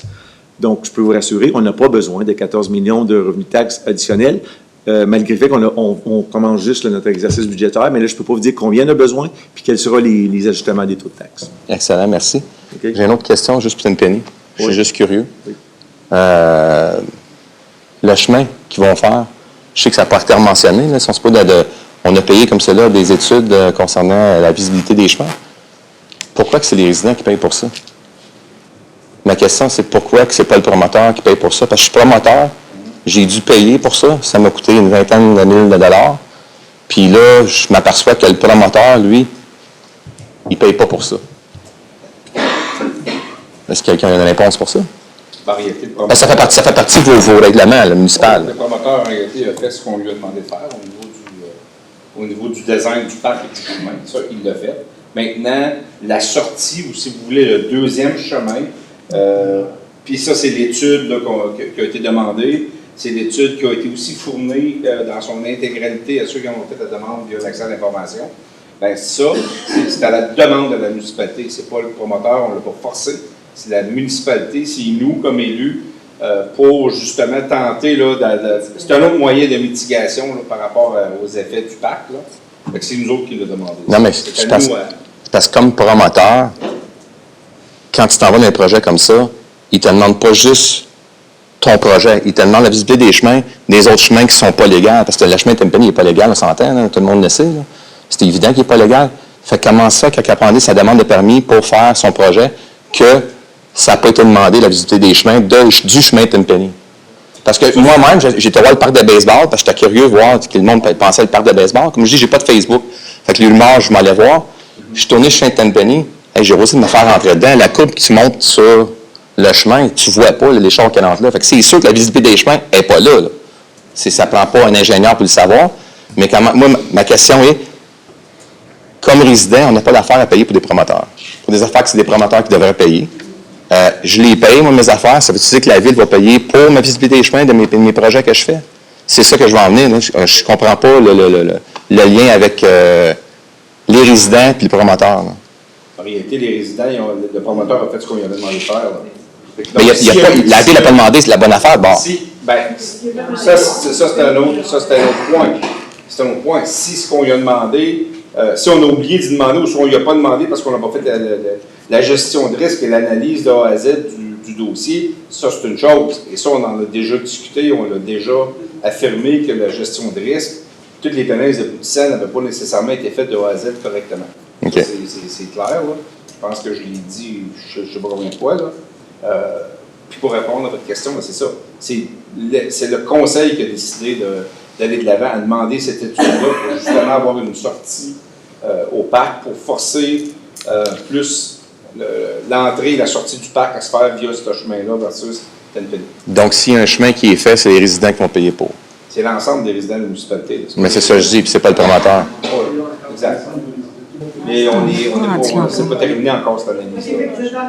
Mais c'est pas terminé encore cette analyse-là. Mais est-ce que vous savez que ça fait partie de, quand on fait une demande de permis, comme promoteur, dans n'importe quel projet? Je vais demander, mais ça, je suis pas au courant. Je suis pas au courant. Ils vous demandent ça automatiquement, l'analyse des chemins, la visibilité des chemins, l'environnement. Ils vous demandent ça même avant de commencer votre projet. Lui, le projet a été fait, puis le chemin, il est même pas aux règles. J'ai des bons exemples, là, pour le vrai, là. Tu vas m'envoyer un courriel là-dessus? Oui, je vais t'envoyer un courriel là-dessus. Merci beaucoup. Monsieur Bourreau.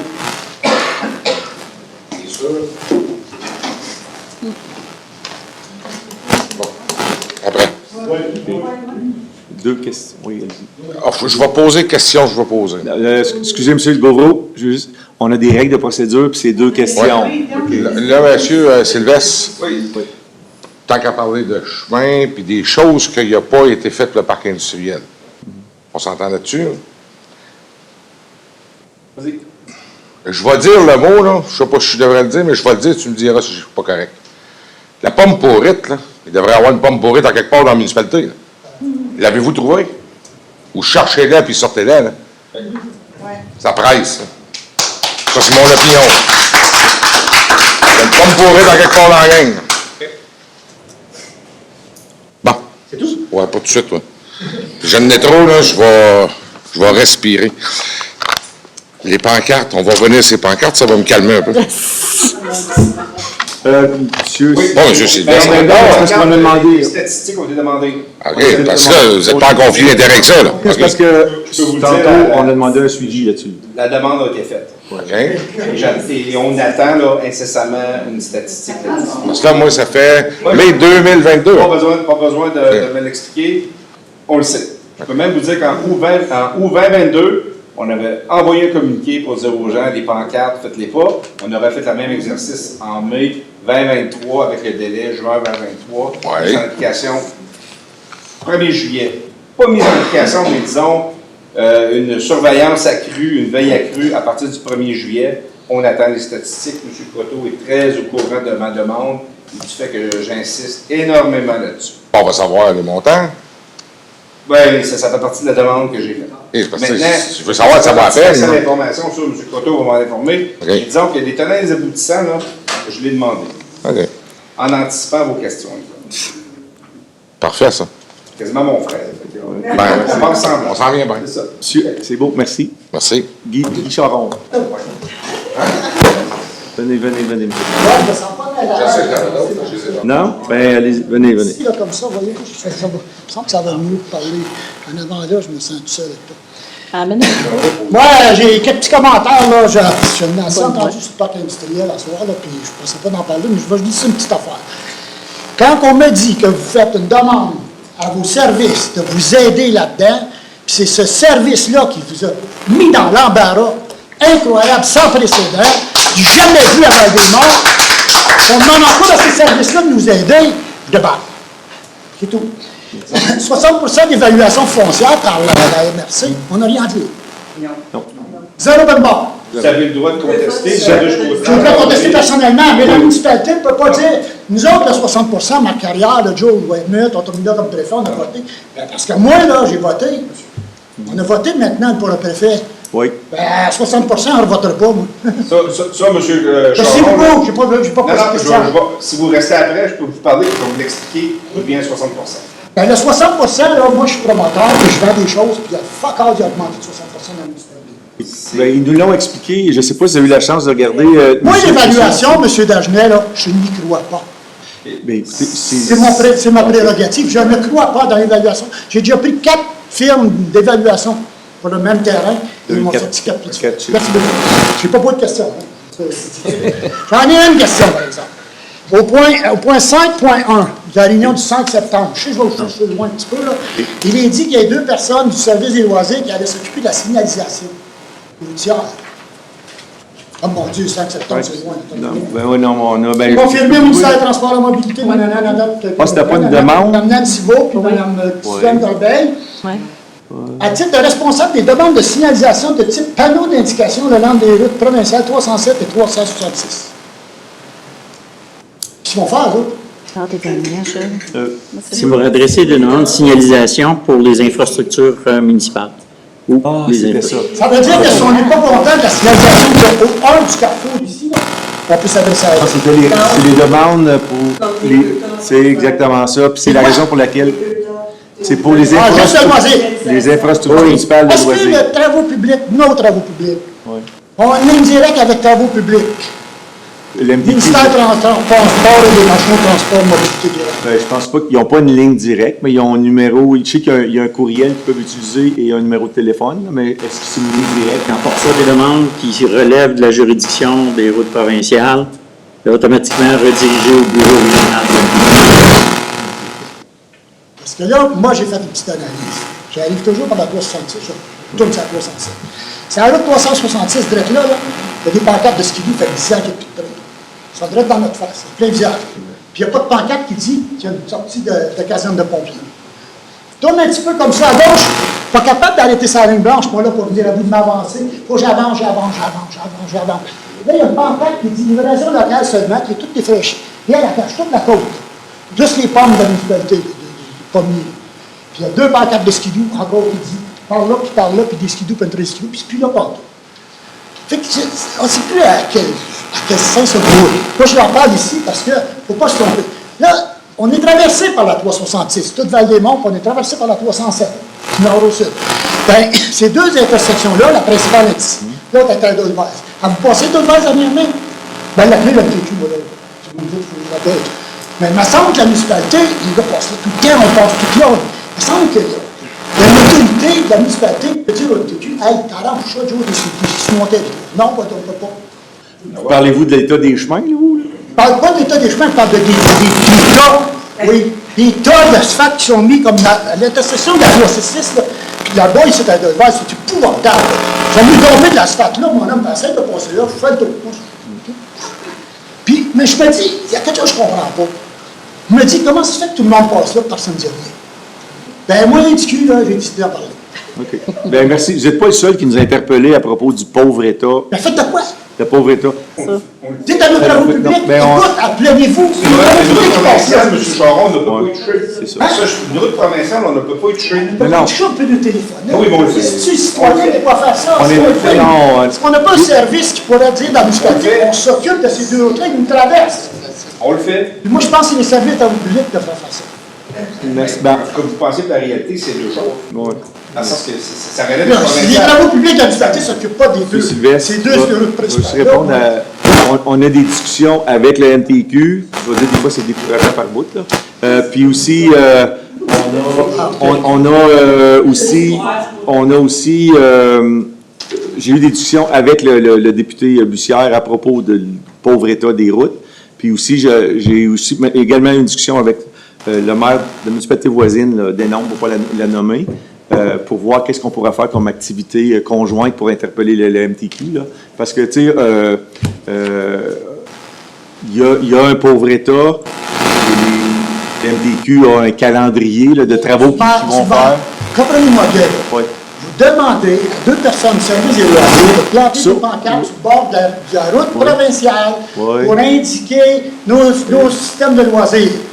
Pourquoi ne demande-t-on pas à notre service de travaux publics de faire la même petite affaire, puis de ramasser des pancartes qui n'ont pas d'affaires, qui n'ont pas rapport, puis de mettre sur carré? On prend note de votre commentaire ce soir, puis ça, ça va être relayé au MTQ. Ça. Merci, M. Charon. Je veux juste clarifier que c'est pas les 2 employés qui sont là qui vont planter les pancartes. Mais Ils non. sont chargés. Ils sont chargés dans.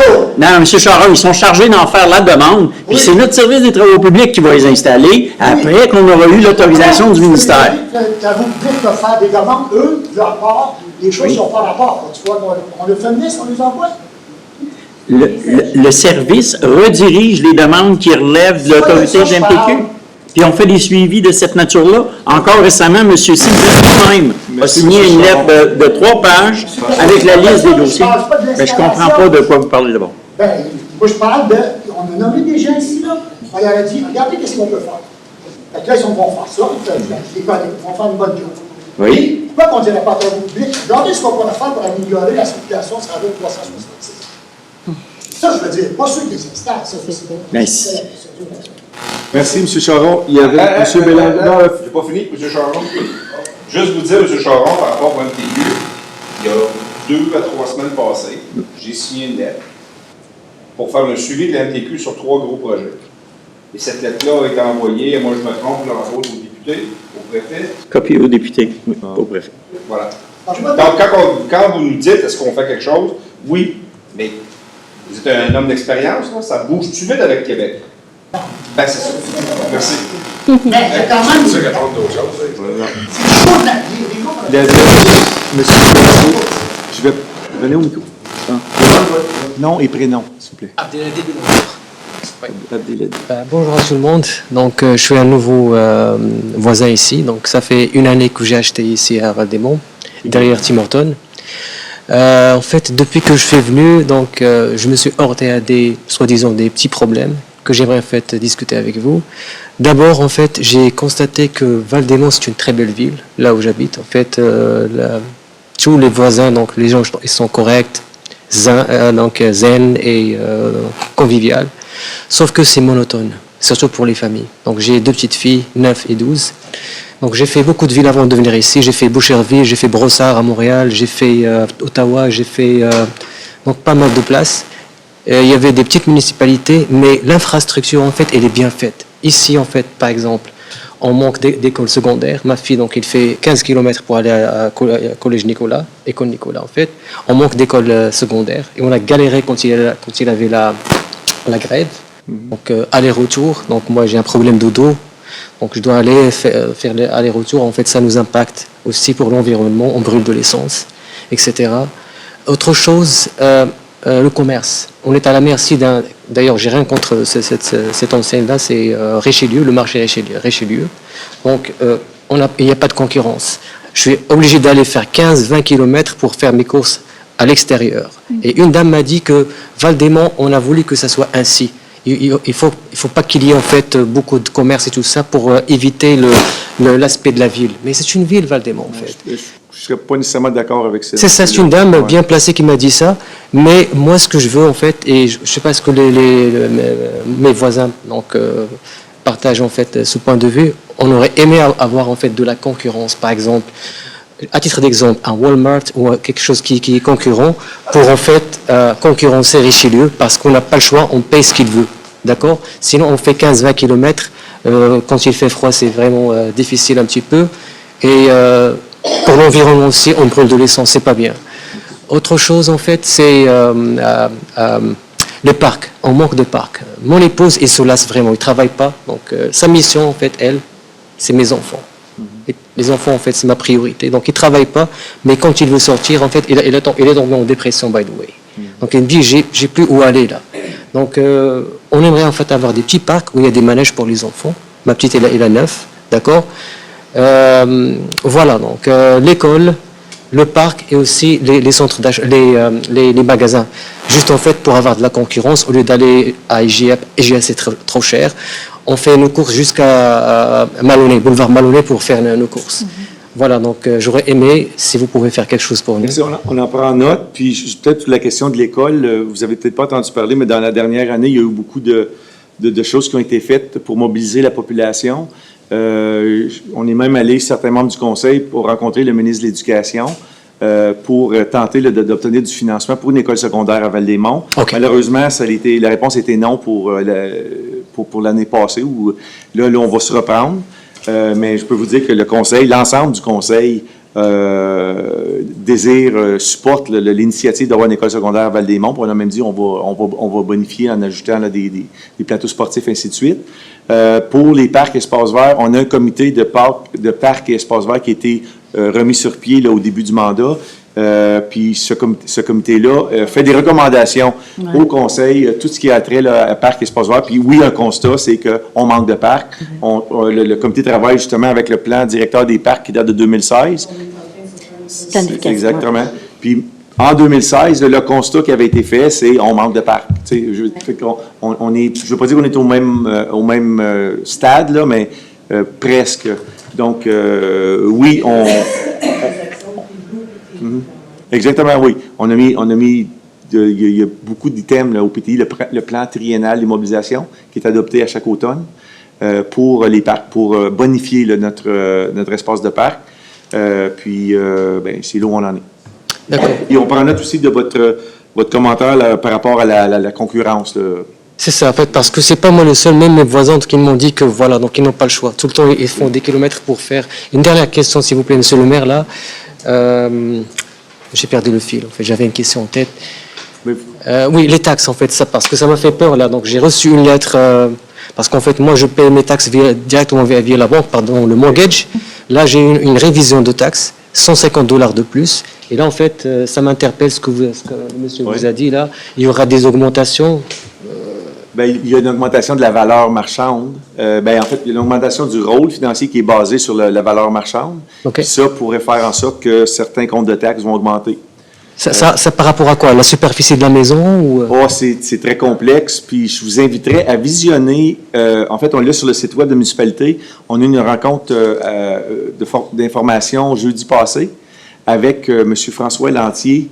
Et il y avait une collègue du service d'évaluation de la MRC des Collines.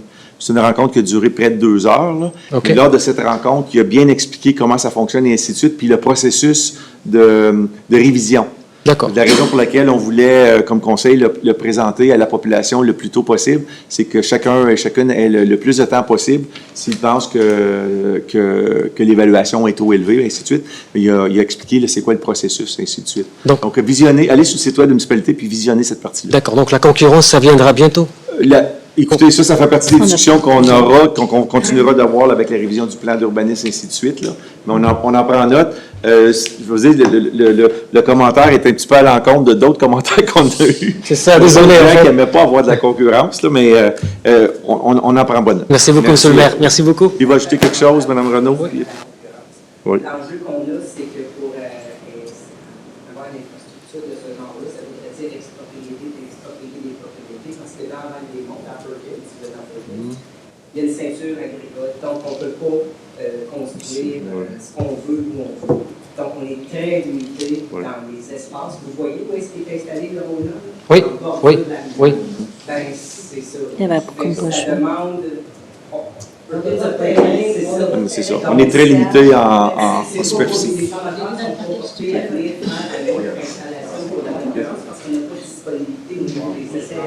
Donc il n'y aura pas de concurrence. Mais il y a des gros champs, vraiment, des terres qui sont vraiment... Ah, OK. C'est bien, merci. Merci beaucoup. Donc, ça met fin à la période de questions qu'on a dépassée là, avec le dernier... Oui. Pardon? C'est rapide. Très rapide. 8h33. Non, mais c'est concernant encore le parc industriel. Advenant le cas que vous vous rendez compte que certaines personnes dans vos services ont fait de grosses erreurs qui ont mené à ce qu'on vit présentement, dans ce cas-là, est-ce qu'un moratoire est possible? Est-ce que dans ce cas-là, j'ai entendu dire que vous aviez des assurances pour ça, pour des erreurs faites par vos services ou vos professionnels? Est-ce que c'est vrai que vous avez des assurances pour ça? C'est des assurances erreurs et émissions. Oui. Toute municipalité vit, effectivement, même les cabinets professionnels. Oui, non, mais je ne travaille pas dans la municipalité, fait que c'est une question. Fait que si vous vous rendez compte que vos professionnels ont peut-être fait des erreurs, comme l'omission de demander la visibilité des chemins, qui est un très bon exemple, pas parce qu'il n'a pas demandé qu'il ne devait pas y demander. Hein? Donc, c'est juste mon commentaire. Merci, M. Tessier. Hey, je me souviens de ma dernière. OK. Ben là, on va mettre fin, puis restez à la fin de la rencontre, on va en discuter, M. Gauvreau. Merci. À la fin.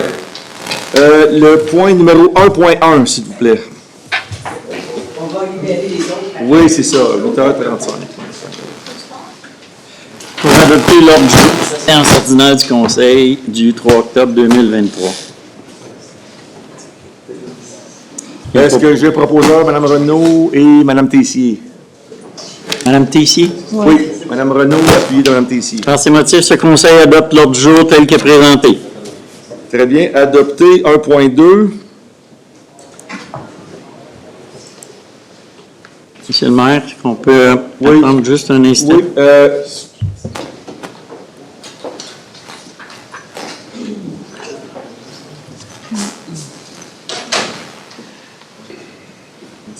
Pour accepter les procès-verbaux des séances extraordinaires et ordinaires du 19 septembre 2023. Proposé par Mme Gauthier puis par M. Sylvestre. Par ces motifs, ce Conseil accepte tel que présenté les procès-verbaux des séances extraordinaires et ordinaires du 19 septembre 2023, tenues à l'édifice du Carrefour Val-des-Monts. Question, objection adoptée. 3.1. Pour autoriser la signature d'un protocole d'entente, municipalité de Val-des-Monts et le propriétaire des lots 5 647 754, 367 908 et 647 753, la compagnie 135 743 Canada Inc., représentée par Francis Larivière. Proposé par Mme Tessier et appuyé par Mme Gauthier. Par ces motifs, ce Conseil mentionne que le préambule fait partie intégrante de la présente résolution, autorise sur la recommandation du directeur du service de travaux publics l'approbation du bureau de la direction générale, la signature d'un protocole d'entente à intervenir entre la municipalité de Val-des-Monts et l'entreprise 135 743 Canada Inc., représentée par Francis Larivière, propriétaire des lots 5 647 754, 367 968, 647 753 du cadastre du Québec, et ce, aux fins de la dite entreprise soit responsable pour les coûts reliés à l'installation et l'exploitation et l'entretien des lampadaires installés sur des poteaux appartenant à Hydro-Québec, et ce, jusqu'à la municipalisation du chemin projeté du projet domiciliaire. Autorise le maire et ou le directeur général ou leur remplaçant à signer pour le nom de la municipalité les documents donnant effet à la résolution. Question, objection adoptée. 3.2. Pour autoriser une signature de protocole d'entente, municipalité de Val-des-Monts et M. René Lassalle. Proposé par Mme Renaud et appuyé par Mme Tessier. Non. Par ces motifs, ce Conseil mentionne que le préambule fait partie intégrante de la présente résolution, autorise sur la recommandation du directeur du service de travaux publics et l'approbation du bureau de la direction générale la signature d'un protocole d'entente à intervenir entre la municipalité de Val-des-Monts et l'entreprise 446 0103 Canada Inc., représentée par René Lassalle, propriétaire du lot 6 353 579 au cadastre du Québec, aux fins que la dite entreprise soit responsable pour les coûts reliés à l'installation, l'exploitation et l'entretien de lampadaires installés sur des poteaux appartenant à Hydro-Québec jusqu'à la municipalisation de la rue Aldège. Autorise le maire et ou le directeur général ou leur remplaçant à signer pour le nom de la municipalité les documents qui donnent effet à la résolution. Question, commentaire, objection adoptée. 3.3. Autoriser la signature d'un protocole d'entente entre la municipalité de Val-des-Monts et la compagnie 109 495 23 Canada Inc., représentée par Alain Raymond. Proposé par Mme Tessier, appuyé par Mme Gauthier. Dans ce motif, ce Conseil mentionne que le préambule fait partie intégrante de la présente résolution, autorise la recommandation du directeur du service de travaux publics l'approbation du bureau de la direction générale, la signature du protocole d'entente à intervenir entre la municipalité et l'entreprise 109 495 23 Canada Inc., représentée par Alain Raymond, propriétaire du lot 6 341 018, et ce, aux fins que la dite entreprise soit responsable des coûts reliés à l'installation, l'exploitation et l'entretien des lampadaires installés sur des poteaux appartenant à Hydro-Québec jusqu'à la municipalisation de la rue Kio. Autorise le maire et ou le directeur général ou leur remplaçant à signer pour et au nom de la municipalité les documents qui donnent effet à la résolution. Question, section, commentaire adopté. 4.1. Pour décréter une dépense, autoriser le bureau de la direction générale à payer la firme d'avocats RPGL, honoraires professionnels et déboursés, 045 taxes incluses. Proposé par Mme Renaud et appuyé par Mme Gauthier. Par ces motifs, ce Conseil mentionne que le préambule fait partie intégrante de la présente résolution, décrète sur la recommandation du directeur adjoint du service des finances l'approbation du bureau de la direction générale, une dépense au montant de 4 045 taxes incluses, autorise le bureau de la direction générale à payer les honoraires professionnels et déboursés à la firme d'avocats RPGL, autorise le maire et ou le directeur général ou leur remplaçant à signer pour et au nom de la municipalité les documents qui donnent effet à la résolution, mentionne que les fonds à cette fin seront pris en main des postes budgétaires suivants. 948 frais juridiques voirie, 2745 frais juridiques urbanisme, 175,93 TPS à recevoir ristourne et 175,49 TVQ à recevoir ristourne. Question, objection, commentaire, adopté. 4.2. Pour accepter la remise de pénalités et intérêts totalisant 98,42 matricule 76 58 99 0993.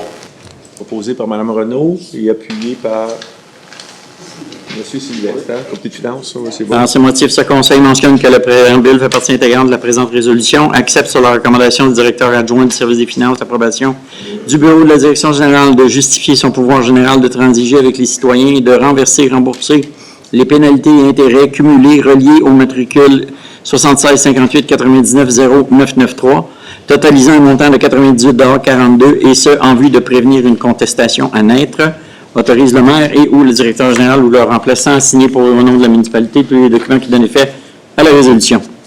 Question, objection, commentaire, adopté. 5.1. Pour décréter une dépense au montant de 4 950 subvention Maison Jeune Val-Jeunesse pour l'année 2023. Proposé par Mme Gauthier et appuyé par Mme Tessier. Par ce motif, ce Conseil mentionne que le préambule fait partie intégrante de la présente résolution, décrète sur la recommandation du groupe de travail Loisirs, Sports et Services communautaires et l'approbation du bureau de la direction générale, une dépense de 4 950 aux fins d'octroyer une subvention dans le but de soutenir la Maison des Jeunes Val-Jeunesse dans la réalisation de l'événement La Méga Maison Hantée, autorise le bureau de la direction générale à émettre la subvention octroyée par chèque, bon de commande ou autre, le tout conditionnellement à la réception des documents exigés en vertu de la politique de reconnaissance et de soutien aux organismes et intervenants, mentionne que le bureau de la direction générale pourra requérir de l'organisme subventionné un rapport financier pour le montant de la subvention ainsi que les pièces justificatives si nécessaire, autorise le maire et ou le directeur général ou leur remplaçant à signer pour le nom de la municipalité les documents qui donnent effet à la résolution, mentionne que les fonds à cette fin seront pris en même le poste budgétaire, contribution autres organismes pour 4 950 Objection, commentaire, adopté. 6.1. Pour transmettre une recommandation municipale auprès de la Commission de protection du territoire agricole du Québec pour le 895-5409 Canada Inc., lot 4 358 284 au cadastre du Québec, 36 Chemin La Pêche. Proposé par Mme Renaud, appuyé par Mme Tessier. Par ces motifs, ce Conseil mentionne que le préambule fait partie intégrante de la présente résolution, transmet sur la recommandation du directeur du service de l'environnement, de l'urbanisme et l'approbation du bureau de la direction générale une recommandation favorable relativement à la demande par la compagnie 72 89 243 Canada Inc. à l'égard de la propriété de la compagnie 895 54 09 Canada Inc., lot portant le numéro 4 358 284, en vue d'obtenir de cette commission l'autorisation de l'utiliser à une fin autre qu'agricole et ainsi d'y poursuivre les activités de tamisage, d'entreposage de terres brutes de toute catégorie en vue de la fabrication de divers terreaux, activités ayant précédemment été autorisées par la CPTAQ le 26 novembre 2015, décision numéro 410-494, et ce pour une période additionnelle de 10 ans. Justifie sa position par les motifs invoqués dans le rapport d'analyse relatif à cette demande, daté du 8 août 2023, produit par le service de l'environnement et de l'urbanisme, autorise le maire et ou le directeur général ou leur remplaçant à signer pour et au nom de la municipalité les documents donnant effet à la résolution. Question, objection, commentaire, adopté. 6.2. Pour appuyer la MRC des Collines de l'Outaouais, démarche demande à portée collective auprès de la CPTAQ, déterminer dans quel cas et quelles conditions de nouvelles utilisations à des fins résidentielles pourraient être implantées en zone agricole. Proposé par Mme Renaud et appuyé par Mme Tessier. Par ce motif, ce Conseil mentionne que le préambule fait partie intégrante de la présente résolution. Appuie sur la recommandation du directeur du service de l'environnement et de l'urbanisme et l'approbation du bureau de la direction générale, la MRC des collines de l'Outaouais dans sa démarche de demande à portée collective, volet 1, auprès de la CPTAQ et plus précisément concernant la section relative aux îlots déstructurés, lesquels figurent à l'annexe 1 du document demande à portée collective en zone agricole de la MRC, autorise le maire et ou le directeur général ou leur remplaçant à signer pour et au nom de la municipalité tous les documents qui donnent effet à la résolution. Objection, commentaire adopté. 6.3. Pour demander au ministère des Affaires municipales et de l'Habitation du Québec, gestion du territoire, capacité d'accueil des lacs et cours d'eau. Proposé par Mme Gauthier et appuyé par Mme Tessier. Dans ces motifs, ce Conseil mentionne que le préambule fait partie intégrante de la présente résolution. Demande au ministère des Affaires municipales et de l'Habitation du Québec de procéder aux études nécessaires qui pourraient permettre d'implanter des normes réglementaires afin de supporter les municipalités dans sa stratégie de gestion du territoire en lien avec la capacité d'accueil des lacs. Autorise le maire et ou le directeur général ou leur remplaçant à signer pour et au nom de la municipalité les documents qui donnent effet à la résolution. Objection, commentaire adopté. 6.4. Pour demander au service de la sécurité publique de la MRC des collines de l'Outaouais participation accrue, sécurité sur les plans d'eau. Proposé par M. Sylvestre et appuyé par Mme Tessier. Madame Tessier? Oui. Merci. Par ces motifs, ce Conseil mentionne que le préambule fait partie intégrante de la présente résolution, reconnaît et remercie les efforts importants effectués par le service de la sécurité publique de la MRC des collines de l'Outaouais au cours de la dernière saison estivale, demande au dit service de maintenir son implication accrue et sa présence importante sur notre territoire afin d'assurer la sécurité sur les plans d'eau. Autorise le maire et ou le directeur général ou leur remplaçant à signer pour et au nom de la municipalité tous les documents qui donnent effet à la résolution. Question, objection, commentaire adopté. 6.5. Pour demander à Transport Canada participation accrue, sécurité des plans d'eau. Posé par Mme Gauthier, appuyé par M. Sylvestre.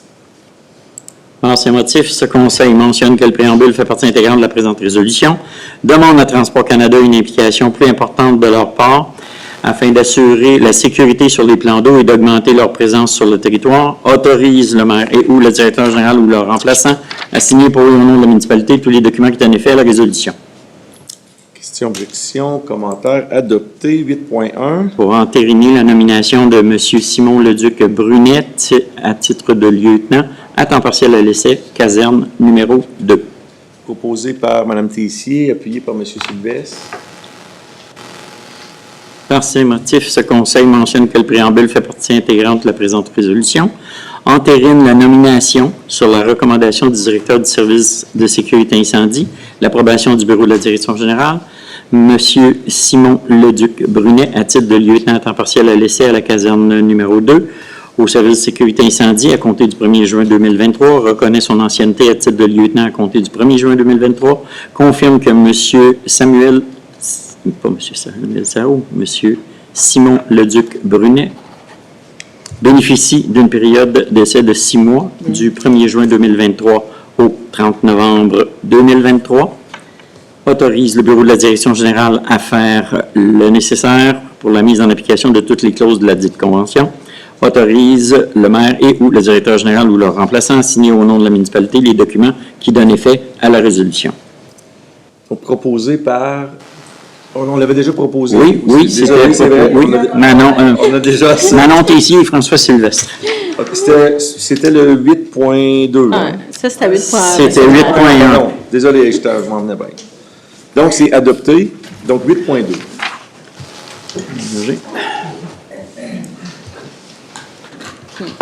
Pour retenir les services de messieurs Alexandre Denis, Mathieu Plamondon, Jean-René Beaulieu, Zachary Beaulieu, David Godfrey, Cédric Frappier, Michael Gagnon, William Damour, Alex Morier, Marc-Antoine Bazinet, Samuel Jacques, Sylvain Beaulieu, Cédric Marois, Samy-Philippe Lévesque à titre de pompier, poste permanent à temps partiel, service de sécurité incendie, caserne numéro 1 et 2. Proposé par M. Sylvestre et appuyé par Mme Gauthier. Dans ces motifs, ce Conseil mentionne que le préambule fait partie intégrante de la présente résolution. Retient sur la recommandation du comité de sélection et l'approbation du bureau de la direction générale l'embauche de Alexandre Denis à titre de pompier au service sécurité incendie, poste permanent à temps partiel à la caserne 1 à compter du 9 octobre 2023. Souligne que M. Denis aura droit à une période de probation de 12 mois de service continu, laquelle débutera le 9 octobre 2023 pour se terminer le 8 octobre 2024, le tout en conformité avec la convention collective de l'Association des pompiers et pompières de Val-le-Mont. Retient sur la recommandation du comité et l'approbation du bureau de la direction générale les services de M. Mathieu Plamondon, pompier au service de sécurité incendie, poste permanent à temps partiel, caserne 2 à compter du 10 octobre 2023. Souligne qu'il aura droit à une période de probation de 12 mois de service continu, laquelle débutera le 10 octobre 2023 pour se terminer le 9 octobre 2024, le tout en conformité avec la convention collective. Retient sur la recommandation du comité de sélection et l'approbation du bureau de la direction générale les services de Jean-René Beaulieu, à titre de pompier, au service de sécurité incendie, poste permanent à temps partiel à la caserne 1, à compter du 11 octobre 2023.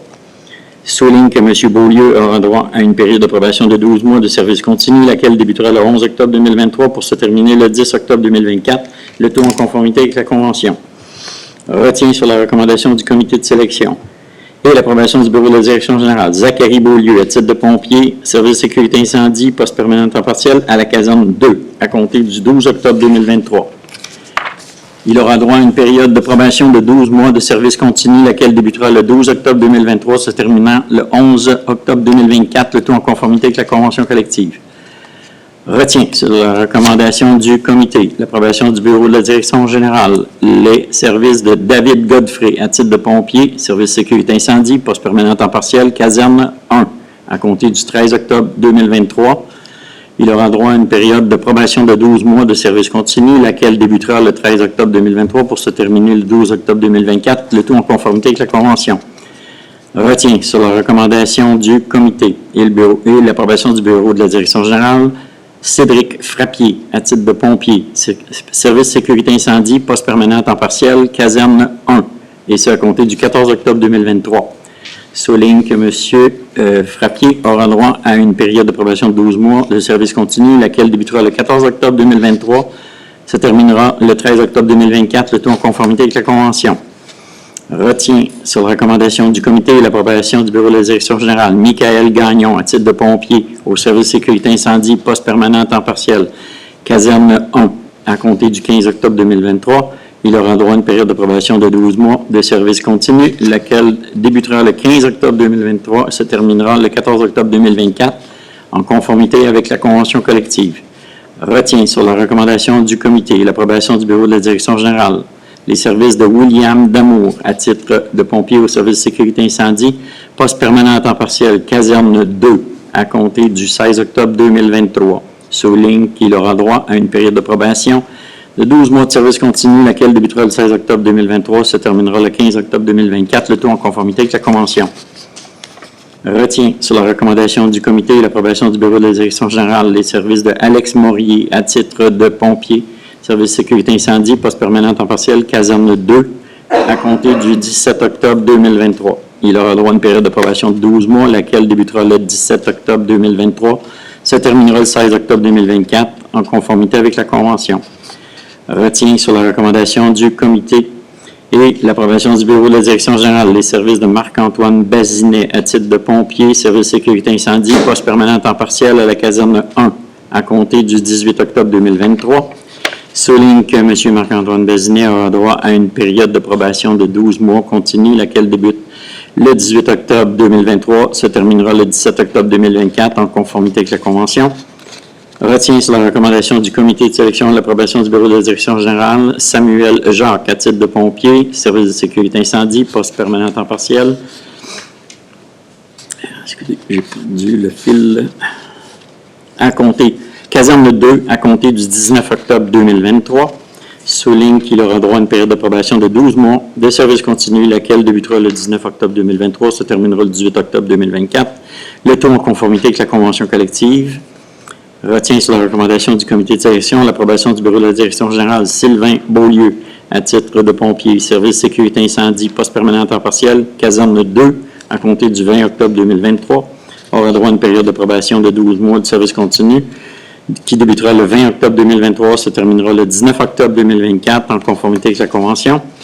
Retient sur la recommandation du comité et l'approbation du bureau de la direction générale Cédric Marois à titre de pompier, service de sécurité incendie, poste permanent temps partiel à la caserne 2 à compter du 21 octobre 2023. Il aura droit à une période de probation de 12 mois, laquelle débutera le 21 octobre 2023, se terminera le 20 octobre 2024, le tout en conformité avec la convention collective.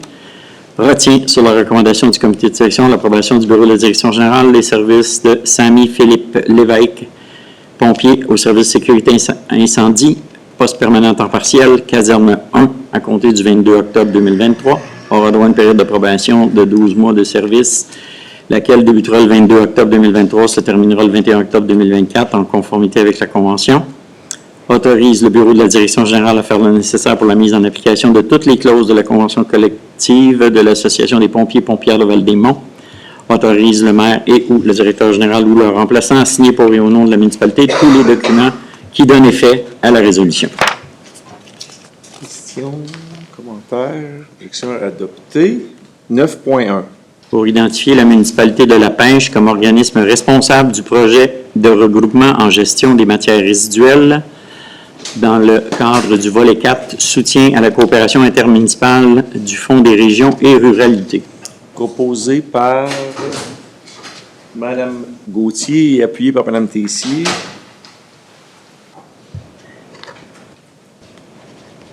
Par ces motifs, ce Conseil mentionne que le préambule fait partie intégrante de la présente résolution, confirme son engagement et sa participation au projet de regroupement en gestion des matières résiduelles et a assumé une partie des coûts, autorise le dépôt du projet dans le cadre du volet 4, soutien à la coopération intermunicipale du Fonds Région et Ruralité, nomme la municipalité de Val-des-Monts à titre d'organisme responsable du projet, autorise le maire et ou le directeur général ou leur remplaçant à signer au nom de la municipalité les documents qui donnent effet à la résolution. Question, objection adoptée. 9.2. Pour identifier la municipalité de La Pêche comme organisme responsable et signataire des ententes auprès d'Éco-Entreprises Québec, le regroupement intermunicipal des municipalités Val-des-Monts, Kentley, Chelsea et La Pêche. Proposé par Mme Renaud et appuyé par M. Sylvestre. Dans ces motifs, ce Conseil mentionne que le préambule fait partie intégrante de la présente résolution, autorise et identifie la municipalité de La Pêche comme organisme responsable et signataire de l'entente auprès d'Éco-Entreprises Québec, autorise le maire et ou le directeur général ou leur remplaçant à signer pour et au nom de la municipalité les documents qui donnent effet à la résolution. Question, objection, commentaire adopté. 10.2. Pour accepter la levée de la séance. Monsieur Sylvestre. Monsieur Sylvestre. Qui et Mme donc? Tessier. Madame Tessier. Par ces motifs, la présente séance est levée 20h57. Merci. Merci à ceux et celles qui sont restés jusqu'à la fin.